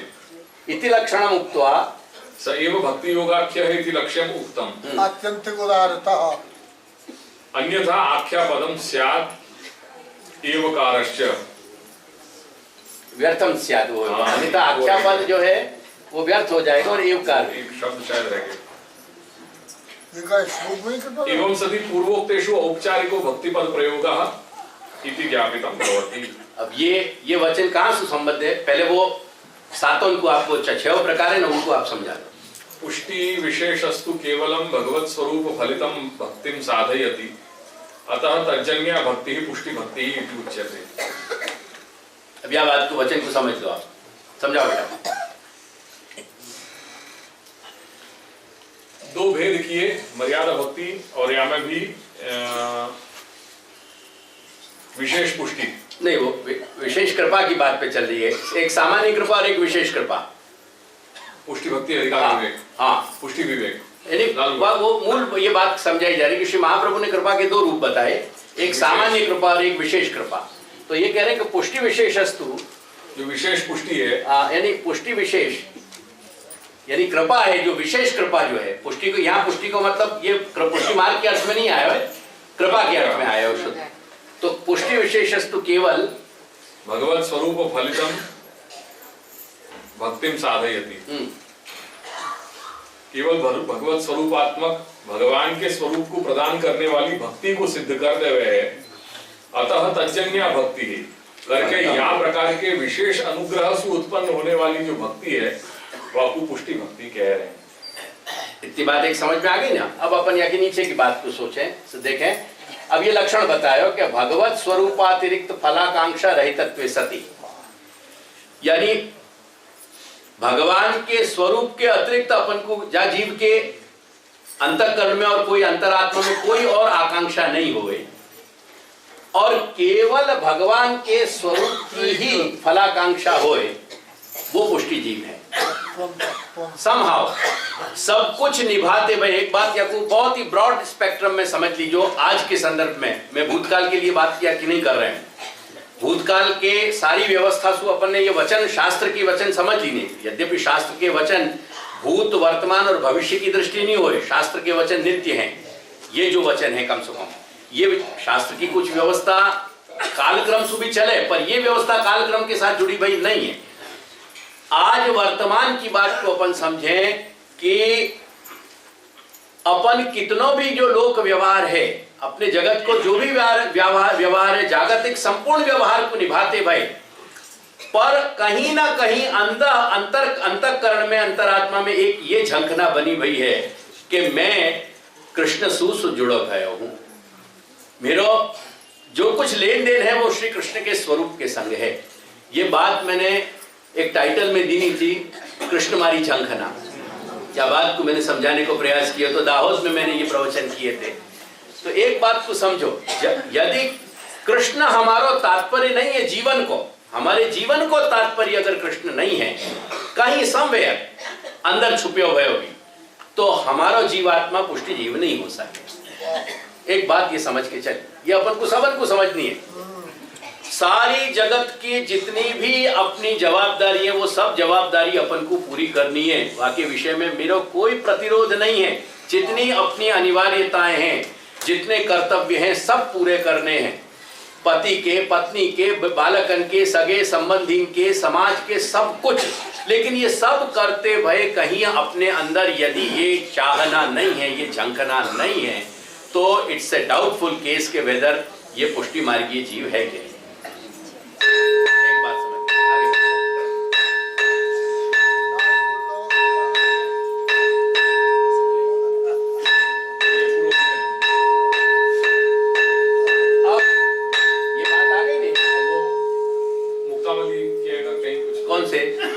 प्रश्नावली को मैं पीछे डालूंगा बेटा। पहले सबसे पहले आपको अणुभाष्य के कोटेशंस दे, भाष्य के कोटेशन क्रिएट करो। तथा ही मर्यादा पुष्टि भेदेन अंगीकारे वैलक्षण्यात् आद्यायाम अंगीकृतानां मुमुक्षयैव। बस श्रवण तक पढ़ो। देखो यह बात को श्री महाप्रभु बता रहे हैं कि मर्यादा पुष्टि भेदेन अंगीकारे। अंगीकार दो प्रकार को है जीवन को, एक पुष्टि मार्गीय दृष्टिसु और एक मर्यादा मार्गीय दृष्टिसु। तो मर्यादा पुष्टि भेदेन अंगीकारे वैलक्षण्यात्, उन दोनों में भेद है। विलक्षणता को मतलब कि उन दोनों में भेद है, वो दोनों एक जैसे लक्षण नहीं है, उनके अलग अलग लक्षण है। तो यानी जो मर्यादा में अंगीकृत जीव है, बाकी श्रवण इत्यादि में जो श्रवण स्मरण कीर्तन है, उन 9 की 9 में प्रवृत्ति जो होगी वो मोक्ष की दृष्टि से होगी। यानी कोई हेतु आ गया, केवल कृष्ण को स्नेह और अन्य कोई हेतु, जहां भी कोई हेतु आ जाएगा वो सबसे पहली बात कि वो भक्ति पुष्टि भक्ति नहीं रहेगी। और दूसरी बात ये कि जहां मोक्ष हेतु है और अन्य हेतु आ जाएंगे तो वो भक्ति और नीचे की कैटेगरी में आ जाएगी। परंतु मर्यादा भक्ति जाको अपन कह रहे हैं, वो मर्यादा भक्ति में मुमुक्षा है, कहीं ना कहीं भगवत श्रवण में, भगवत स्मरण में, भगवत कीर्तन में, अर्चन में, वंदन में, दास्य में, सख्य में, सब में कहीं ना कहीं मुक्त हो जाने की एक जो सूक्ष्म वासना है, सूक्ष्म कामना है, वो वहां भेद कर रही है। ये बात समझ में आ रही है अपने सबन के? चलो अब आगे आगे आज्ञा कर रहे हैं, पढ़ो बेटा। तद्दातृत्व नहीं बोल आद्यायाम अंगीकृतानां मुमुक्षया एव श्रवणादौ प्रवृत्तिः तद्दातृत्वेनैव भगवती प्रेमापि न तु प्रेम अपि न तु निरुपधिः। यही लिए भगवान से जो को प्रेम, क्योंकि भक्ति को मतलब क्या है, वो मर्यादा भक्ति है या पुष्टि भक्ति है, पर प्रेम तो आ गया वहां, भक्ति को मतलब प्रेम है। तो वहां मर्यादा जीव को जो भगवान में प्रेम होगा ना, वो प्रेम भी जो है वो निरुपधि नहीं होएगा। निरुपधि यानी निरो है, अहेतुक, निरहितुक। तो वो अहेतुक नहीं होगा, वो निरुपधि नहीं होगा, सापधिक सोपाधिक होएगा। और पुष्टि भक्त को जो प्यार होना चाहिए वो निरुपाधिक होना चाहिए। अगर वो निरुपाधिक प्यार नहीं है तो वो पुष्टि भक्त नहीं कह पाएगा। ख्याल आया कि करके तुम देखो कि प्रारंभ की दशा में बहुत सारा मिक्सचर है, हमें हौच पौच है। क्योंकि अपन जो अगर पुष्टि जीव भी है, हो सके कि वो पुष्टि जीव प्रारंभ में कोई हेतु सु ठाकुर जी की सेवा में सेवा कर रहे हो, कोई हेतु सु मार्ग में आ गए हो, वाकई मन में कुछ कामनाएं आकांक्षाएं, हो सके वो कामना और आकांक्षाएं धीरे धीरे शनि शनि सत्संग के द्वारा, गुरु वचनन के द्वारा, श्री महाप्रभु की वाणी की समझ के द्वारा धीरे धीरे छटते जाएं और वो वहां में फिर वो प्रमोशनल स्थिति में आवे, वो अपने आप को प्रमोट कर सके, वो अपने आप को एलिवेट कर सके, वो अपने आप ऊपर उठ सके। ऐसे बहुत सारी चीजें हो सके। सेवा की भक्ति में लौकिक हेतु ની કામના એક અને આત્મ ઉન્નતિની જેમ કે મોક્ષ સુધીની કામના એક। આપણે આટલા વચન પૂરું કરી લઈએ, એક વચન પૂરું કરીને પછી આપણે જઈએ। अब आगे पढ़ो बेटा। कदाचित कदाचित वस्तु स्वभावेन मुक्ति इच्छा निवृत्तौ अपि। अब देखो, कथनचित कोई पॉइंट मर्यादा जीवनी मुक्तिनी इच्छा निवृत्त થઈ જાય, એમાં ન રહે તો तद भक्तेः साधन मार्गीयत्वात् अनिच्छतो में गतिमण्वीं प्रयुङ्क्ते इति वाक्याद् अन्ते मुक्तिरेव भवित्री। कथनचित वाकी अगर मोक्ष की इच्छा निकल भी जा रही है, तथापि वाकी भक्ति जो है वो मर्यादा मार्गी है, साधन भक्ति है, क्योंकि साधन प्रधान भक्ति है। मर्यादा भक्ति को दूसरा नाम है साधन भक्ति, जैसे अपने यहाँ पुष्टि भक्ति को दूसरा नाम है फल भक्ति। ऐसे जो साधन भक्ति है वह को स्वभाव साधन रूपा है, मर्यादा को है। Therefore, वहां में अगर कोई पॉइंट पे भक्त को, साधक को अगर मोक्ष की इच्छा न भी रही तो भी फाइनली वह को जो मोक्ष फल मिलेगा वो मोक्ष रूप ही मिलेगा। अनिच्छित हो वो नई इच्छा करेगा। अब ये जो वचन है, ये वचन मर्यादा मार्गी के लिए है। अब एट द सेम टाइम समझने को प्रयास करियो, अपने यहाँ को जो दूसरा व्यवस्था जो मध्यम स्तर बताए, जघन्य और मध्यम और उत्तम, मध्यम में भी यही वचन लागू पड़ेगा। मध्यम को भी सायुज्य मिलेगा। ख्याल आया? वो सायुज्य कौन सा सायुज्य है जो सेवा फल में बताया श्री महाप्रभु ने। श्री महाप्रभु ने जो सेवा के 3 फल बताए वहां में दो फल तो एक कोटि के हैं और एक फल एक कोटि को। पहले यह बात को भी समझ लो, अलौकिक सामर्थ्य और सेवोपयोगी देह वैकुंठ में यानी नित्य लीला, ये दोनों फल एक कोटि के हैं और एक फल सायुज्य अन्य कोटि को है, यानी दो कोटि हैं। ये तीनों फलन को यदि हम कैटेगराइज करेंगे तो दो कैटेगरी हैं, दो कोटि हैं। तो एक कोटि, क्योंकि अलौकिक सामर्थ्य को मतलब जो है भूतल पे भगवान को अपन को सानुभाव होना, क्योंकि श्री महाप्रभु बहुत स्पष्ट बतावे कि पुष्टि मार्ग के लिए भगवान एव ही फलम स यथा आविर्भवेत् भुवि। भगवान को प्राकट्य होनो, वो भी कहां? भूतल पे। भूतल पे भगवान को भक्त के हेतु सु प्राकट्य होनो ही पुष्टि मार्गीय को फल है। ख्याल आया कि नहीं? वो प्राकट्य दो प्रकार से सिद्ध हुए, एक परोक्ष और एक प्रत्यक्ष। जब तक साधन दशा में रहे, दो बार राजभोग रखे पर ठाकुर जी आरोग रहे, ये वाकई नहीं अनुभूति भाई। तीसरी बार रख गई तो ठाकुर जी ने हाथ पकड़ के कही कि मैं खा रहे हूं। देख, ये परोक्ष और प्रत्यक्ष के ये भेद सु ठाकुर जी दो रूप में प्रकट होवे। प्रकट तो वाक्षण हो गए प्रभु, जा दिन अपने हेतु सु ठाकुर जी की भाव प्रतिष्ठा भई।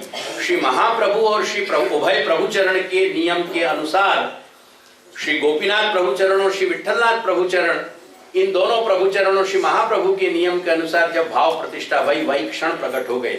वो प्राकट के दो हेतु सु है, दो प्रकार से हो है, एक परोक्ष और एक प्रत्यक्ष। यानी वो प्रगट स्वरूप तो प्रगट ही है, पर अपनी अनुभूति परोक्ष है साधन अवस्था के कारण, फलावस्था में वो प्रत्यक्ष हो जाएगी। और यह बात को बहुत अच्छी तरीका से श्री हरिराय चरण ने यमुनाष्टक की टीका में बताया है। तो यह वक्त मेरे पास स्कोप नहीं है, एक बात को समझिए। तो यहाँ ये कह रहे हैं कि ये जो, अब देखो, गति मानवीय प्रयुक्त, ये जो वाक्य दिए गए है, ये वाक्य दोनों जगह लागू पड़ रहे हो। मैं ये समझा रहा हूँ, मर्यादा मार्गी भक्त पे भी लागू पड़ रहे हो और पुष्टि मार्गी भक्त पे भी लागू पड़ रहे हो। अब या में दूसरी बात समझियो, फल भेद के कारण स्वरूप भेद भी हो जाए, या बीच में ही अटका कि मैं भक्ति, अच्छा वो वाक्य नहीं आ पाएगा, आएगा वो बताओ आपको भक्ति अंश को जो है ना, फल भेद है स्वरूप भेद जो है બંને જે પેલા અલૌકિક સામર્થ્ય એટલે કે આ ભૂતલ ઉપર જ ભગવાન સાથે ઇન્ટરેક્ટ થવું એટલે આપણી અનુભૂતિ થવી, ઠાકોરજી તો સ્વીકારી જ રહ્યા છે એને, અને નિત્ય લીલામાં સ્થિતિ બનવી, એ બંને જે છે એ એક કેટેગરીમાં છે, કેમ કે એ ઉત્તમોત્તમ છે, એનાથી ઉત્તમ કાંઈ ફળ નથી। एक्चुअली लीला प्राप्तिથી પણ કમ્પેરેટિવલી જો એક દૃષ્ટિથી કમ્પેર કરીએ તો ભૂતલ ઉપર નિરોધ સિદ્ધ થવું એ સર્વોત્કૃષ્ટ ફળ છે। બંને એક સમકક્ષ હોવા છતાં પણ ભૂતલ ઉપર જે અનુભૂતિ છે એ એનાથી ઉત્તમ ગણવામાં આવી છે। તેથી પુષ્ટિ માર્ગના આચાર્ય એવી માંગણી કરે છે કે દ્વારકેશ નિરોધ માંગે, એટલે શ્રી દ્વારકેશીએ નિરોધ માંગ્યું છે, નિત્ય લીલા નથી માંગી। तो नित्य लीला અને નિરોધ એક કોટીમાં છે, ઉત્તમોત્તમ હોવાના કારણે અને મધ્યમ કોટીનું ફળ હોવાના કારણે સાયુજ્ય બીજી કોટીમાં છે। एवं कारण पूर्वोक्त पूजा फल व्यवच्छेद पूर्वकम स्वस्य भक्ति योग फलत्वम उक्तम इति फल भेदादपि स्वरूप भेदः आयाति एव। ख्याल आया ये वचन को बोलो बेटा। मामेव नैरपेक्षेण भक्ति योगेन विन्दति भक्ति योगम स लभते एवं यः पूजयेत माम्। बस ये वाक्य को अर्थ मत करवा, श्री प्रभुचरण की पंक्ति को अर्थ कर दो। ये जो एवकार है मूल में मामेव नैरपेक्षेण भक्ति योगेन विन्दति, वहां ये जो एवकार है वह एवकार के संदर्भ में कह रहे हैं कि एवकारेण पूर्वोक्त पूजा फल व्यवच्छेद पूर्वकम, पूर्वोक्त पूजा को जो फल बताया है नैरपेक्षेण भक्ति योगेन विन्दति, वहां पूजा के फल को व्यवच्छेद बताया, वह को हटा दियो गयो और स्वस्य भक्ति योग फलत्वम उक्तम, स्वयं को भक्ति योग को फल प्राप्त हो रहे है, पूजा को फल प्राप्त नहीं हो रहे है करके यहाँ फल भेद स्वरूप भेद भी स्वीकार। समझने की बात क्या है, फल बदल जाएगा तो स्वरूप को जो स्वरूप की जो छटा है या अदा है, या स्वरूप को जो यानी जो अनुभव है, वो अनुभव भी बदल जाएगा। यानी स्वरूप भेद नहीं है। ऐसा नहीं कि मर्यादा मार्गी कृष्ण अलग है और पुष्टि मार्गी कृष्ण अलग है, समझियो। पर जा वक्त भगवान मर्यादा मार्गी फल प्रदान कर रहे हैं ना, वह वक्त स्वरूप की अनुभूति भी उनकी वह कोटि की रसात्मक नहीं होगी जो पुष्टि भक्त की के लिए होगी। पुष्टि स्वरूप सु जो क्रीड़ा करके और जो फल प्रदान करेंगे पुष्टि भक्त के लिए, वो स्वरूप की छटा अदा, वो स्वरूप की रसात्मकता, वो स्वरूप की संपूर्णता, वो वावखत प्रभु प्रकट नहीं होने देंगे अपने अंदर, जो मर्यादा मार्गी को देंगे, दान करेंगे। ऐसे ही अधिकारी भेद सु जा अधिकारी को जा माध्यम को बना के, यानी जो साधन को माध्यम बना के भगवान फल दे रहे हैं, तो फल दान के समय स्वरूप भी बदल जाएगा। जैसे अन्य देवताएं जो हैं, वो देवताएं भी जो है भगवान के स्वयं के ही अंग रूप हैं। अन्य अवतार हैं, तो वो अवतार भी जो है भगवान के स्वयं के ही हैं, लेकिन वो सब अवतार विभूति हैं, वो साक्षात पुरुषोत्तम नहीं है। जहां पुरुषोत्तम के रूप में भी मर्यादा मार्गी फल देना चाह रहे हैं, तो वहां भी कहीं ना कहीं भगवान बापू अपने आप को, अपने मूल रूप को कहीं एक आवरण में निगूढ़ कर देंगे। ये संत कहने को मतलब है, यानी फल भेद जो है वो स्वरूप भेद को भी कारण है। अगर फल भेद होएगा तो स्वरूप भेद भी हो जाएगा। स्वरूप एक सु अतिरिक्त नहीं हो जाएगा, कृष्ण एक ही रहेंगे, लेकिन बाकी वहां में भेद आ जाएगा। जैसे मैं आमतौर पर उदाहरण दूं कि घर के ड्राइंग रूम में बैठे हुए एक व्यक्ति, अपने बेडरूम में बैठे हुए एक व्यक्ति और ऑफिस में बैठे हुए एक व्यक्ति, वहां का व्यवहार और वाकई सब की सब बाकी छटाएं और अदाएं बदल जाएंगी कि नहीं? वो ऑफिस में शॉर्ट पहन के नहीं जा सके, टी शर्ट और शॉर्ट में नहीं जाए, वहां को टाई और वहां को प्रोटोकॉल है, वो प्रोटोकॉल वहां को पूरा करना पड़ेगा। तो जैसे वहां वो नियमन में बंध गया ना, नियमन में बंधने के कारण वो स्वरूप भी रिस्ट्रेंट हो गया, रिस्ट्रिक्टेड हो गया। यह तरीका से तो व्यक्ति भेद नहीं है, परंतु स्वरूप भेद तो है, ये ध्यान रखिए। अब ये बात जब अपनी समझ में आ गई, ये दो तीन बातें स्पष्ट हो गई ना। अब यहाँ आगे को वचन अपन देखो तो पूरा कर दें। तो कह रहे हैं कि वाकु मुक्ति ही मिलेगी। अस्मिन मार्गे श्रवणादि भी पाप क्षय प्रेमोत्पत्ति ततो मुक्ति। या मार्ग में यानी मर्यादा मार्ग में श्रवण इत्यादि से दो काम होंगे, पहले पाप क्षय होगा और बाकी बाद भगवान में प्रेमोत्पत्ति होगी, यानी प्रतिबंधक दूर होंगे और फिर प्रेम सिद्ध होगा। पुष्टि मार्गे अंगीकृतेस्तु अति अनुग्रह साध्यत्वात् तत्र च पापादेह अप्रतिबंधकत्वात्। अब पुष्टि मार्ग के विषय में वो सारे प्रतिबंधक जो मर्यादा मार्ग में आ रहे हैं वो यहाँ नहीं आएंगे, क्योंकि वो जीव ऑलरेडी इतना एलिवेटेड है, क्योंकि वह को वर्ण पुष्टि कोटि को है, वह को वर्ण मर्यादा कोटि को नहीं है। याद ये वाक्य श्रवणादि जो हैं वो श्रवण भी वह के प्रेम रूप है, यानी श्रवण सु प्रेम होना और स्वयं श्रवण आदि को प्रेम हो जाना, ये फर्क है। मर्यादा मार्ग में वो साधन बनेंगे और पुष्टि भक्ति मार्ग में वो फल स्वयं बन जाएंगे। करके कह रहे हैं कि श्रवणादि रूपा प्रेम रूपा च युगपत पौर्वा पर्यण्य व वैपरीत्येन व भवत्येव। तो वो श्रवण और प्रेम दोनों एक साथ होवें या तुरंत घटित हो ही जाएं वो। और कह रहे हैं अत्र श्रवणादिकम अपि फल रूपमेव, यानी यहाँ पुष्टि मार्ग में श्रवण इत्यादि, श्रवण स्मरण इत्यादि को भी अपन को फल रूप ही मानना पड़ेगा, क्योंकि स्नेहे नैव क्रियमाणत्वात् न विधि विषयः। क्योंकि मर्यादा मार्ग में जो श्रवण इत्यादि किए जा रहे हो वो विधान के यानी शास्त्र आज्ञा के रूप में किए जा रहे हो, और यहाँ जो श्रवण इत्यादि हो रहे हो वो स्वभाव से हो रहे हैं, क्योंकि बिना श्रवण इत्यादि के रह नहीं सके। करके जब ब्रज स्वामी घर को काम करती थी, जब कोई प्रयोजन नहीं है, तब भी उनके मुख से स्वाभाविक यादो हने व हनने मथनोपलेप प्रेंखेन कनार बरुदितो क्षण मार्जनादौ गायन्ते चैनम अनुरक्त धियश्रु कंठ्याः धन्याः ब्रजस्त्रियः ये उरुक्रम चित्तयाना। जिनको सहज चित्त भगवत स्वरूप में खिंचतो रहतो तो वो अपने अपने घर के सारे काम करते भाई, बुहारती भाई, झाड़ती भाई, लीपती भाई, पोतती भाई, धान काटती भाई, दही को मंथन करती वक्त, ये जितने वक्त के घरेलू का डोमेस्टिक काम आते, जितने भी घरेलू काम आते वो करते भाई, वो गुणगान करती रहती। तो उनको श्रवण स्मरण चिंतन इत्यादि जो हतो वो विधि के द्वारा प्रेरित नहीं हतो, दिल के द्वारा प्रेरित हतो।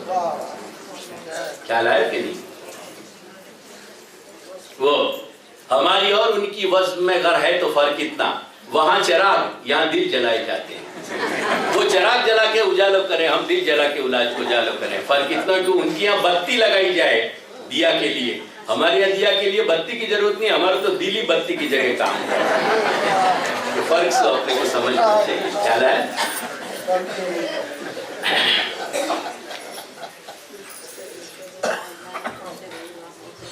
यानी स्नेह नहीं वो क्रियमाणत्वात् न विधि विषय, यहाँ विधि का विषय नहीं होवे, ये बात यहाँ इतनी समझा रहे। अब आपको प्रश्न क्या आता है वो करो मुझको, प्रश्न आप खुद भूल गए लगो।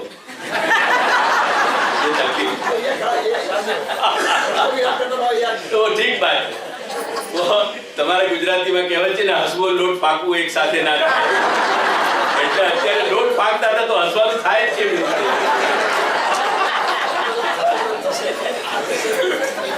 ठीक है। अब यहाँ के बाद अपन दूसरा ले ले वचन, भक्ति हम उसको ले ले बेटा। श्री महाप्रभु आज्ञा कर रहे हैं कि एवं सति कृति साध्यम साधनम ज्ञान भक्ति रूपम शास्त्रेण बोध्यते। देखो, एवं सति कृति साध्यम साधनम, मर्यादा मार्ग यानी मर्यादा भक्ति के जो साधन है वो कृति साध्य है, यानी कर्म साध्य है। उनके लिए अपन को वो सारे काम करने पड़े जो शास्त्र में कहे गए हैं। करके कह रहे हैं कि ज्ञान भक्ति रूपम शास्त्रेण बोध्यते, और वो साधन कहां से अपन को जानने मिले? वो ज्ञान और भक्ति रूप साधन अपन को शास्त्र से जानने मिले। यानी एवं सति कृति साध्यम साधनम ज्ञान भक्ति रूपम, जो ज्ञान और भक्ति रूप साधन है जो अपनी कृति सुसिद्ध हो कर्ता के यानी साधक की, वो साधक जो कर रहे हो वो शास्त्रेण बोध्यते, वो अपन को शास्त्र सु ज्ञान में होवे। ताभ्याम उन ज्ञान और भक्ति सु विहिताभ्याम मुक्ति ही मर्यादा, और उन जो शास्त्र में बताए गए ज्ञान रूपी और भक्ति रूपी साधन हैं उन दोनों साधन के करने सु मुक्ति ही, जो मुक्ति प्राप्त होवे वो मर्यादा मार्ग है। तो एक बात बहुत सूत्र के रूप में सेट कर लेनी चाहिए कि जहां उत्कृष्ट कोटि की मुक्ति, उत्तमोत्तम कोटि की मुक्ति, पुष्टि मार्ग में भी मुक्ति कही गई है, पर वो पुष्टि मार्ग की मुक्ति भी स्वरूप संबंधी है करके वह मुक्ति अपन नहीं कहे ना तो ज्यादा अच्छी बात है, तो अपन समझ सकेंगे। तो जहां सर्वोत्तम कोटि की, सर्वोत्कृष्ट कोटि की मुक्ति मिल रही है वो मर्यादा मार्ग, और जहां स्वरूप मिल रहे हो फल रूप वो पुष्टि है। बस इतनी भेद अपन समझ के रखेंगे तो हमेशा के लिए अपने माथे में क्लियरिटी रहेगी। तदरहिता नाम अभी स्वस्वरूप बलेन स्वप्रमाणम पुष्टि इति उच्यते। अब देखो, तदरहिता नाम शब्द दिख रहे हो, तदरहिता नाम, तदरहित को मतलब क्या है? शास्त्र में बताया हुआ ज्ञान और शास्त्र में बताई गई भक्ति, इन दोनों के बिना ये दोनों ही चीज नहीं है भक्त के साधक के पास। लेकिन वाकु भगवान स्वस्वरूप बलेन, भगवान स्वयं अपने स्वरूप के बल सु स्वप्रापणम, जहां अपने आप की प्राप्ति करा देवे, वाको नाम पुष्टि है। दूसरी बात समझ में आई, जहां साधन सु मुक्ति दिलावे वो मर्यादा, और जहां स्वरूप सु फल दिलावे वो पुष्टि। इतनी बात समझ में आई है? गते अर्थवत्वम, गते अर्थवत्वम, साधन अध्याय को है, साधन अध्याय। अब कह रहे तथा च, देखो ध्यान दीजिए, या को मतलब क्या है कि यम जीवम, जा जीव को यस्मिन मार्गे, भगवान जा मार्ग में अंगीकार करें, तम जीवम वा जीव को तत्र प्रवर्तयित्वा, वहां को प्रवृत्त करा करके तत्फलम ददाति, वह प्रकार को फल वाकु देवे। मर्यादा मार्गी जीव को मर्यादा साधन में ज्ञान और भक्ति में प्रवृत्त करा के, और पुष्टि भक्त को पुष्टि मार्ग पुष्टि भक्ति में प्रवृत्त करा के वकु फल दिला हमें भगवान। इति सर्वम सुस्थम, यानी सब कुछ व्यवस्था सही है। अतएव पुष्टि मार्गे अंगीकृतस्य, यानी देयरफॉर पुष्टि मार्ग में जो अंगीकृत जीव है वह के लिए ज्ञानादि नैरपेक्षम, ख्याल आयो, वाकु शास्त्र में कहे भाई ज्ञान और भक्ति की जरूरत नहीं है। अब देखो यहां फिर समझियो, ये ज्ञान और भक्ति, और क्या अपन को ज्ञान और भक्ति की जरूरत नहीं है?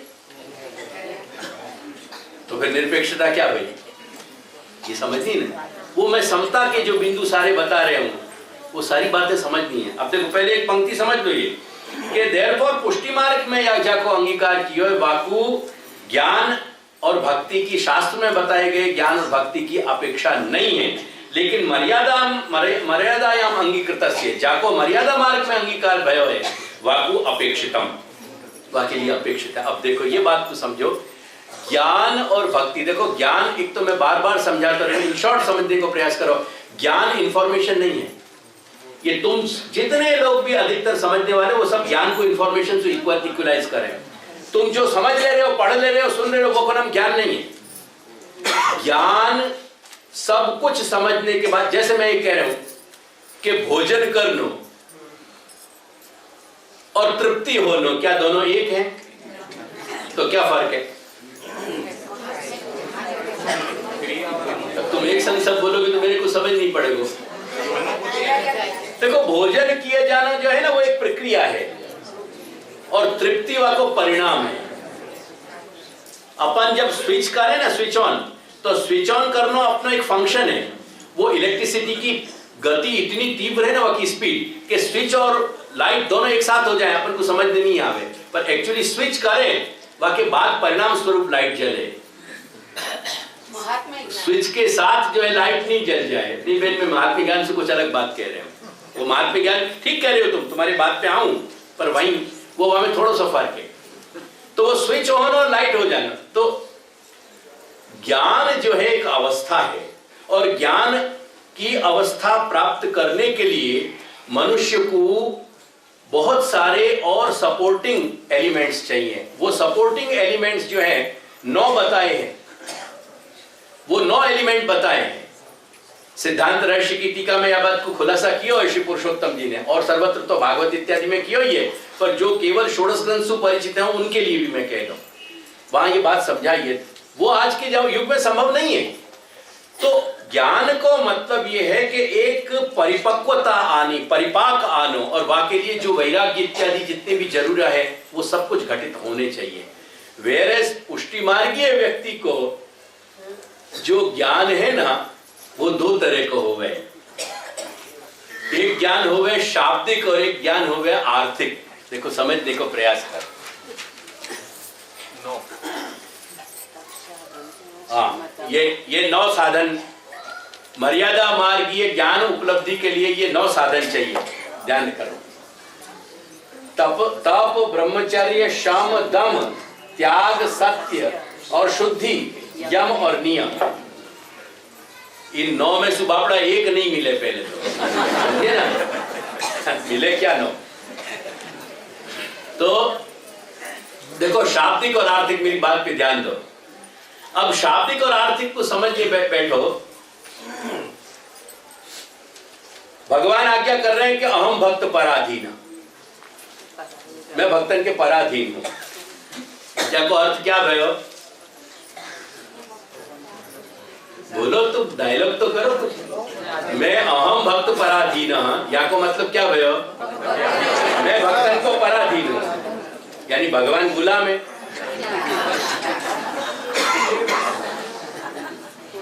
बात यही पे, सीधा अपवार्थ ये निकले, ये शाब्दिक आए। पर बाकी समझ जब आवे कि व्रजभक्तन की तरह जब देह, इंद्रिय, प्राण, अंतःकरण, आत्मा सबकी समस्त 17 की 17 वृत्ति मात्र भगवत चेतना से जब घूमने लगे, जब बाकी कंट्रोल्ड होने लगे, वो 17 की 17 देह की वृत्ति, प्राण की वृत्ति, इंद्रियन की वृत्ति, कर्मेंद्रियन की वृत्ति, ज्ञानेंद्रियन की वृत्ति, अंतःकरण को फंक्शन, ये सारों को सारों जब टोटल सेंट्रलाइज्ड होके वो केवल श्री कृष्ण को जब मध्य में बिंदु में लेकर के केवल कृष्ण के चारों तरफ घूमने लगे गो ना, वह स्थिति में मनसा वचसा कर्मणा संपूर्ण रूप से जब वो कृष्णमय हो गए हो व्यक्ति, वह ऐसी स्थिति में कृष्णमय हो जाने के बाद जब जीव चैतन्य जो है भक्त को, वो भक्त को जीव चैतन्य भगवत विषय जा प्रकार की अपनी मनोरथ करेगो, अपनी कामनाएं वाकी भगवत विषय भगवान के प्रति, भगवान के हेतु से जो कुछ भी विचार करेगो, भगवान वाकी तरह घूमने लग जाएंगे। ये भक्त पराधीन होने को आर्थिक अर्थ तात्पर्य। ये तेरी ब्रोह की मरोरन ते ललित त्रिभंगी भाई, वह भक्त की भ्रम में 3 आटे आए ना, भगवान के स्वरूप में 3 आटे आ गए, वो 3 तरीका से झुक गए। ये वह की हाइट पराकोटी करके भगवान के लिए कह रहे हैं कि ताहे अहीर की छोहरिया छचिया बर नाचते नाच नचाओ। वो नाच न, वो भक्त पराधीन। हाँ, भगवान गुलाम हो गए, लेकिन गुलाम होने के लिए उनको अपना अस्तित्व मिटा देना पड़े। ये अहम भक्त पराधीन को आर्थिक मतलब है, और सीधो शाब्दिक मतलब है अहम भक्त पराधीन में भक्तन के पराधीन हो गए, भगवान पराधीन हो जाए। ये सीधो शाब्दिक है। ये शाब्दिक और आर्थिक दो तरह की समझ है। पुष्टि भक्त को जो ज्ञान चाहिए ना, शास्त्र को ही चाहिए, शास्त्र के बगैर ज्ञान की कोई बात चलेगी नहीं, शास्त्र की समझ चाहिए। क्योंकि शास्त्र की समझ नहीं आएगी तो वो श्रवण अगर नहीं होगा तो कुछ भी घटित नहीं होगा, श्रवण घटित नहीं होगा तो चिंतन घटित नहीं होगा, चिंतन घटित नहीं होगा तो मनन घटित नहीं होगा, और मनन घटित नहीं होगा तो कथन घटित नहीं होगा। बोलो। આ અવસ્થામાં ભક્ત સ્વ અને પાર્વતીનો ભેદન ના રીતે પરાધી શબ્દ કેમ જાય? का આ અવસ્થામાં ભક્તની અવસ્થામાં गंजा भाई वाको अपन टेक्निकली बात तरीका से नहीं घुमावे, वो भक्त को भेद नहीं रहे हो, लेकिन भक्त और भगवान की क्रीड़ा को एक स्वरूप तो स्थित है ना। जैसे अपन 84 वैष्णवन को देखें, सीधा सा अपन यहाँ देखें, अपन बहुत पहले नहीं जाए। 84 वैष्णवन में भी भगवान भक्तन के मनोनुकूल कार्य करते थे, ख्याल है कि नहीं? श्री नारायण दास जी गरम खीर करके भोग धर के चले गए। अब भक्त ने भोग धरी है तो भगवान को खाना, तद अहम भक्तिया उपहृतम अश्नामी, भगवान कह रहे कि मैं खा रहे हूं, मैं खाऊं, भोग करूंगा। वो महाप्रभु को मिलने के लिए महावंश गोकुल चले आए, भगवान को गरम खीर खाई भगवान ने, क्योंकि भक्त रख के गए हुए। आप समझो, आप वहां बात। तो ये सब भक्तन के सानुभाव अपन को दिखाई दे रहे कि नहीं? तो वह भक्तन, वो भक्त नहीं कहना। आपको ये चाहिए कि वो भक्त अपने आप में ऐसी फलावस्था में या पराकोटि में आ गए हो, तब जाके भगवान को अनुकरण करें, तब स्वीकारें, ये कहना चाहिए। वो બે પ્રકારની क्रीड़ा नहीं, ભક્તિ હેતુલક્ષી પ્રવાહી શકે, અને એ મર્યાદામાં જે ભક્ત ભગવાનની સુખાકારી માટે જે ભક્તિ કરવામાં આવે એ ભક્તિ પુષ્ટિ ભક્તિ ગણાય। એ વાત તો થઈ ગઈ પરવનભાઈ। વાત અત્યારે એ ચાલે છે કે જ્ઞાન પુષ્ટિમાર્ગી વ્યક્તિને જ્ઞાન કેવો જોઈએ, એના માટે હું સમજાવી રહ્યો છું કે શાસ્ત્રના દરેક પદ કે વાક્ય કે વચનનો ના 2 અર્થ હોય, એક શાબ્દિક અર્થ હોય ને એક આર્થિક અર્થ હોય એના। એટલે પુષ્ટિમાર્ગીય આર્થિક અર્થ ગ્રહણ કરવાનું છે, એ સમજાવી રહ્યો છું। तो आपको समझ में आया ना घनश्याम भाई कि वहां वो आप ठीक कह रहे हो, वो आपने जो बात की वो आपने थोड़ा अलग ढंग से ले लिया। कुल मिला के पुष्टिमार्गी को भी वो ज्ञान अपेक्षित ऐसा नहीं है। अब ये दोनों साम्य अवस्था से जैसी लग रही है कि केवल मर्यादा मार्गी को ही ज्ञान और भक्ति अपेक्षित नहीं है, यहाँ को भी ज्ञान और भक्ति अपेक्षित है। तो पर वो ज्ञान कैसा है, वहां में बहुत फर्क है। वो ज्ञान एक अलग तरह की अवस्था को प्रकार है, जाके लिए ये 9 सहाय चाहिए, और फिर शास्त्र के उपासना इत्यादि करते हुए वो भक्ति करते हुए आगे बढ़े। और ये पुष्टिमार्गी को ज्ञान एक अलग प्रकार को है, या कोई दशविध लीला को ज्ञान चाहिए, श्रीमद् भागवत को ज्ञान चाहिए। श्रीमद् भागवत में जो भगवत स्वरूप है, जो भगवत लीलाएं हैं, उनको ज्ञान चाहिए। वो ज्ञान कैसा चाहिए? शाब्दिक नहीं चाहिए, आर्थिक चाहिए। एक बात समझिए, वो शाब्दिक ज्ञान से बात नहीं चले, वो आर्थिक ज्ञान से वहां कुछ समझ लेनी है कि या को तात्पर्य क्या है। अगर भगवान ने जो 2 अर्जुन वृक्ष हते, यमला को मतलब है 2, तो वो 2 अर्जुन के वृक्षन के बीच में से उनको उखाड़ दियो। वाबखत भगवान ने अपने अणु होते भय भी अपने अनंत होने की, व्यापक होने की, अपने सामर्थ्य को जो प्रयोग कियो और वह प्रयोग से उनने दोनों वह को उखाड़ दियो करके ये जो सारे भगवान के अणु होते भय भी वो अनंत की सामर्थ्य धरा रहे हैं। या प्रकार को जो भगवान को विरुद्ध धर्माश्रयता है या विरुद्ध धर्माश्रय सामर्थ्य को समझने की यदि सूक्ष्मता है तो अपन को ये समझ में आ सके कि माँ यशोदा की गोद में खेल तो भयो कृष्ण भी अनंत कोटि ब्रह्मांड को अपने अस्तित्व में धारण कर सके हैं। और ये अद्भुत सामर्थ्य जो है, ये सामर्थ्य के कारण ही वो कर्तुम अकर्तुम और अन्यथा कर्तुम हो रहे हैं करके बिना प्रभु के अतिरिक्त कोई न तो सेव्य हो सके और न प्रिय हो सके, न तो वासु अतिरिक्त कोई प्रिय हो सके और न वाक्य अतिरिक्त कोई की परिचर्या की जा सके।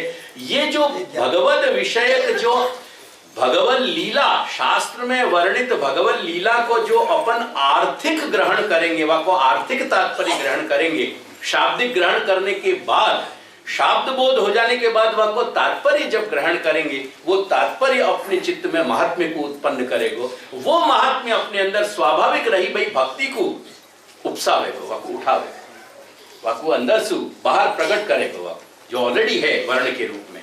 ये एवं ज्ञानी मुच्यन्ते जो कह रहे हैं नमो भगवते के, हाँ एग्जैक्टली वो यही बात कही है। वो ज्ञान क्या है? वो तात्पर्य ग्रहण है, वो ज्ञान आर्थिक ज्ञान है बेटा, शाब्दिक ज्ञान नहीं है। जब या प्रकार की प्रक्रिया करी, जब जैसे घेंटुन सो चल रहे हैं घुटुअन श्री नंद की, श्री यशोदा के आंगन में, तो वो घेंटुन सो चलने सो केवल घेंटू को चलनो यानी घुटुरन चलनो, वो केवल बालक क्रीड़ा नहीं संपादित हो रही है, वो बालक क्रीड़ा तो माँ के कौतुक के लिए हो ही रही है, लेकिन वह के साथ साथ जो आसुरी तत्व हैं उनको मर्दन हो रहे हो, उनको नियमन किया जा रहे हो। वो एक घेंटू रख दियो। आज भी अपने ब्रज में कहावत है कि बेटा घेंटू आ जाएगा ना गर्दन पे तो उठाएगा ना है, ये अपने आज भी कहावत है बेटा। ये ब्रज की संस्कृति से कहीं ना कहीं जुड़ रही है मूल में। तो घेंटू को आनो, वो बल को प्रतीक है, वहां तो बल वो अर्थ घटित कर रहे हो, वो बल वहां उनको मर्दन कर रहे हो। तो वो एक धा अनेक चेष्टा अनेक कार्य सिद्ध हो रहे हैं। ये महात्म्य वा घेंटू के चलने सु एक बालक को घुटुरन चलनो है, वो घुटुरन चलनो जो है अपन को समझना चाहिए कि वहां में क्या तात्पर्य रहे हो भाई, ये क्रीड़ा अपन को समझनी है। या प्रकार से प्रत्येक क्रीड़ा को अर्थ निकले को घटित होएगा वहां। उन सारे अब यही करके ये संपूर्ण ये सब बताए कि नहीं, ये आसु आसु आसु यानी इंद्रियन के स्वरूप बताए नहीं मैं कि इंद्रियन में कहां-कहां दुष्टावेश हो रहे हैं, कहां-कहां असुरावेश हो रहे हैं इत्यादि प्रत्येक क्रीड़ा में। तो क्या जन्म क्रीड़ा को, जन्म प्रकरण को मतलब क्या प्रमाण में, प्रमाण के फिर जो भेद आए उनके क्या मतलब निकले, उनमें सब में क्या तात्पर्य, कहां क्या निकल रहे हो, ये सब करना ही तो चिंतन है, यही कथा है। तो अगर ये कथा नहीं भाई तो अपनी सेवा यानी महात्म्य ज्ञान रहित जो है, यानी श्री महाप्रभु कह रहे हैं कि शास्त्रम अवगत्य, वहां श्री महाप्रभु को तात्पर्य ऐसा नहीं कि महाप्रभु अपन को पंडित बनाना चाहते हैं। शास्त्रम अवगत्य यानी भगवत शास्त्र की प्रत्येक पंक्ति को आर्थिक तात्पर्य ग्रहण करके शास्त्रम अवगत्य मनोवाग्देह ही कृष्ण से, अन्यथा तुमको तुम्हारा लौकिकावेश हर जगह पकड़ लेगा। तुम्हारी सेवा आधि भौतिक स्तर से ऊपर उठ ही नहीं पाएगी, और जो सेवा आधि भौतिक स्तर से ऊपर नहीं उठेगी वो सेवा नहीं बन पाएगी। करके श्री महाप्रभु करें कि वह को त्यक्तव्य, छोड़ दो, तुम वह सेवा करने की जरूरत नहीं है वहां पे। तो आज जो वैष्णव समाज की क्या हम ये सब मात्र एक उपचार कर रहे हैं, ये ठीक है नहीं, कल्याण कृत कश्चित दुर्गतिं तात गच्छति।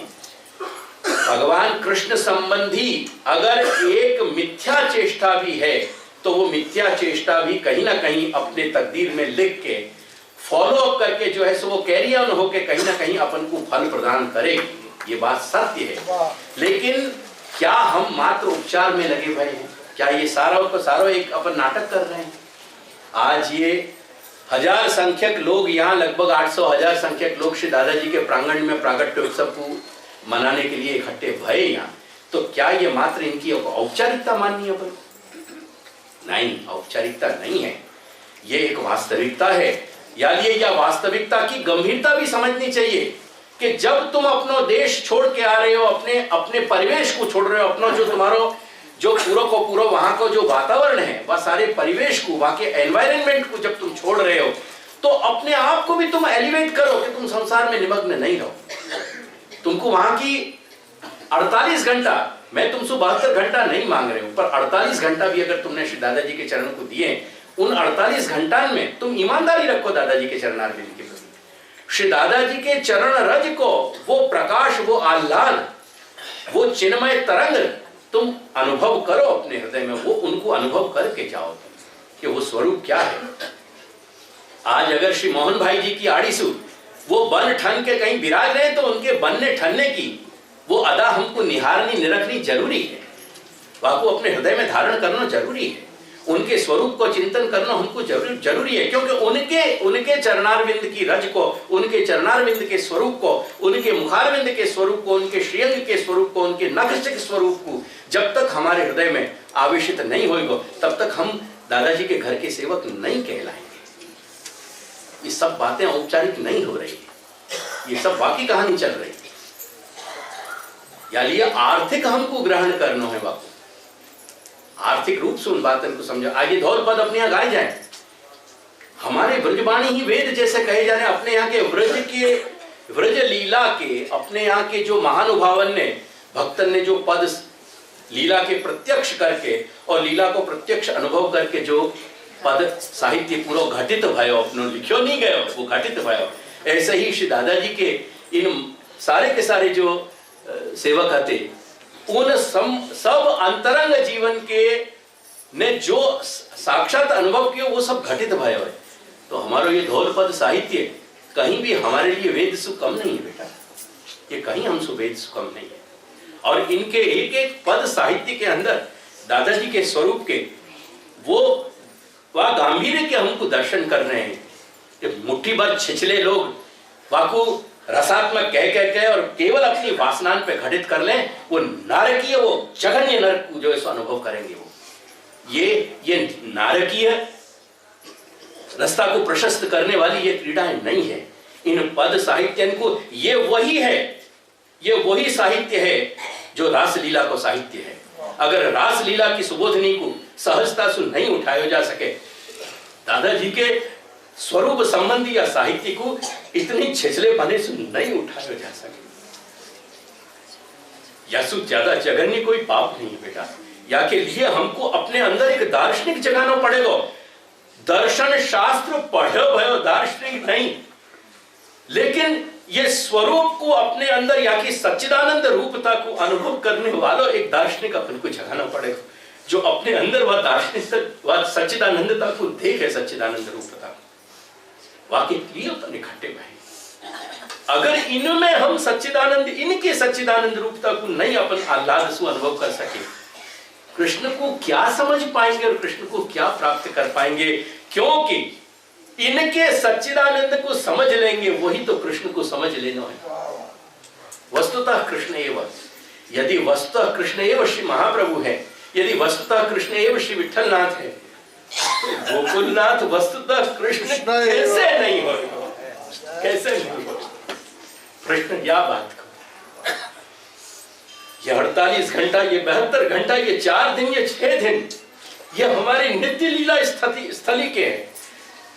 यहाँ बाहर जहां हम रह रहे हैं, वहां देह इंद्रिय प्राण के भी कभी कभी कष्ट अनुभव करते होंगे, हमको सुविधा नहीं है, हम देह के कष्ट कहीं उठाते होंगे, लेकिन जा वक्त जा घड़ी अपन या क्षण में या परधि में घुस गए बेटा, ये हमारा सबसे बड़ा व्रज। दादाजी के जा जीव को या प्रांगण में आने के बाद अन्यत्र व्रज की शुद्धि होती होए, देवकी नंदन वह स्वीकारने तैयार नहीं है बेटा। और अगर ये होनो भरूची है, तो सबसे पहला भरूची होने को मेरा जो है सेलिब्रेशन होना चाहिए कि मैं सबसे पहला भरूची, क्योंकि यासु बाहर व्रज है नहीं देवकी नंदन के लिए, व्रज है तो ये इनके चरण में है। ये हमारी उन शब्दन की आर्थिक अनुभूति है, खेल नहीं। इनकी क्रीड़ान को पढ़ के जो हास्य विनोद में जो चैन चाड़ा करे ना, जो अपनी आंखें मटकावे, उनके आंखन में तप्त तेल डाले हो जाएगा नरक में। क्योंकि ये आंखें, ये चमड़े की आंखें उन कमल नयन की चेष्टान को समझने में योग्य नहीं है बेटा। यानी रसिका काम वर्जिता। मैं काम तो बहुत जरूरी है। अगर कामनान को उद्दीप्त यदि मनोरथ खड़े नहीं होंगे तो कहां जाएंगे। लेकिन उन कामनान में कहीं वो स्थूल देहेंद्री की वासना नहीं होनी चाहिए। जो देहेंद्री की वासना अच्छे सु अच्छो खायो भयो पदार्थ बेटा, स्वादु सु स्वादु पदार्थ, वाके परिणाम को एट द सेम टाइम यदि सामने रख के कोई वह स्वादु को पदार्थ को खाए यार, तो मैं वह की छाती जान। वह पदार्थ को क्या अंत में परिणाम है? विष्ठा। वह विष्ठा को सामने रख ले करके, ये शरीरगत विष्ठा को संबंध जहां नहीं होगा ना, फिर वो जो शुद्ध काम होंगे ना, वो काम वो है बेटा कि जहां पूछ रही हैं गोपाल तापनी में स्वामिनी है कि महाराज यमुना जी हम कैसे पार करें। और भगवान कह रहे हैं कि कहियो कि अगर परम ब्रह्मचर्य कहीं विद्यमान है श्री कृष्ण के स्वरूप में, तो आप हमको मार्ग प्रदान करो। और बेटा श्री यमुना जी मार्ग प्रदान कर रहे हैं। यार ये यो रसती, यो ध्यायति, यो भजति, सो अमृतो भवति बेटा करके, या विष्टासु अलग हट के अपने कामनान के संपूर्ण मनोरथन के विस्फोट सु मनोरथांतम श्रुतयो यथाययु। वो मनोरथन के, जब वो मनोरथन सु रगे भय, जब स्वयं उत्तरी ये कुछ को मांगी तही, वो कहीं देह के कुमकुम सु रंगे भय नहीं है बेटा। वो देह और वो देह स्वयं आत्म स्वरूप है। और यानी वो आत्म स्वरूप में जो रंजित जो वक्षस्थल है, वो वक्षस्थल भी बेटा वाह कुमकुम को है, वाह केशर को है, कि जो केशर और कुमकुम जो है भगवत मनोरथात्मका, वो मनोरथात्मिका जो केशर और कुमकुम है, वह सुरंजित जो उत्तरी है, वहां पे हमारा मालिक बैठे। बाकी वह मालिक को बैठाने के लिए हमने आए हैं बेटा, अपने वाह उत्तरी है। अगर उतना हो सकता हो बहुत अच्छी बात है बेटा, या ज्यादा कुछ नहीं। अभी बाबा मुझको ऐसी जगह ले गए कि अब मैं यार सबके काम को नहीं रहूंगा, समझे ना। अब वहां से हम वहां हैं जहां से हमें खुद अपनी खबर नहीं आती। सबको फल कह दियो कि अब ये सब इमारत नहीं चल सके। ये फल मात्र ये है कि उनके स्वरूप को बेटा करके, कभी कभी यह समाज में जब मुझको स्थूलता दिखे ना, मेरे से बर्दाश्त, देवकी नंदन को एक एक रोम मेरे मालिक के या गोकुलनाथ के चरण रज को बसाने के लिए,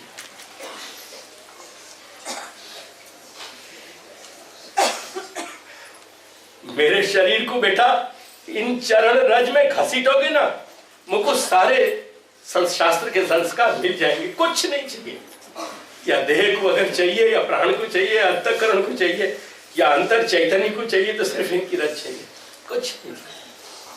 यासु बड़ो कोई संस्कार नहीं बेटा, कोई संस्कार।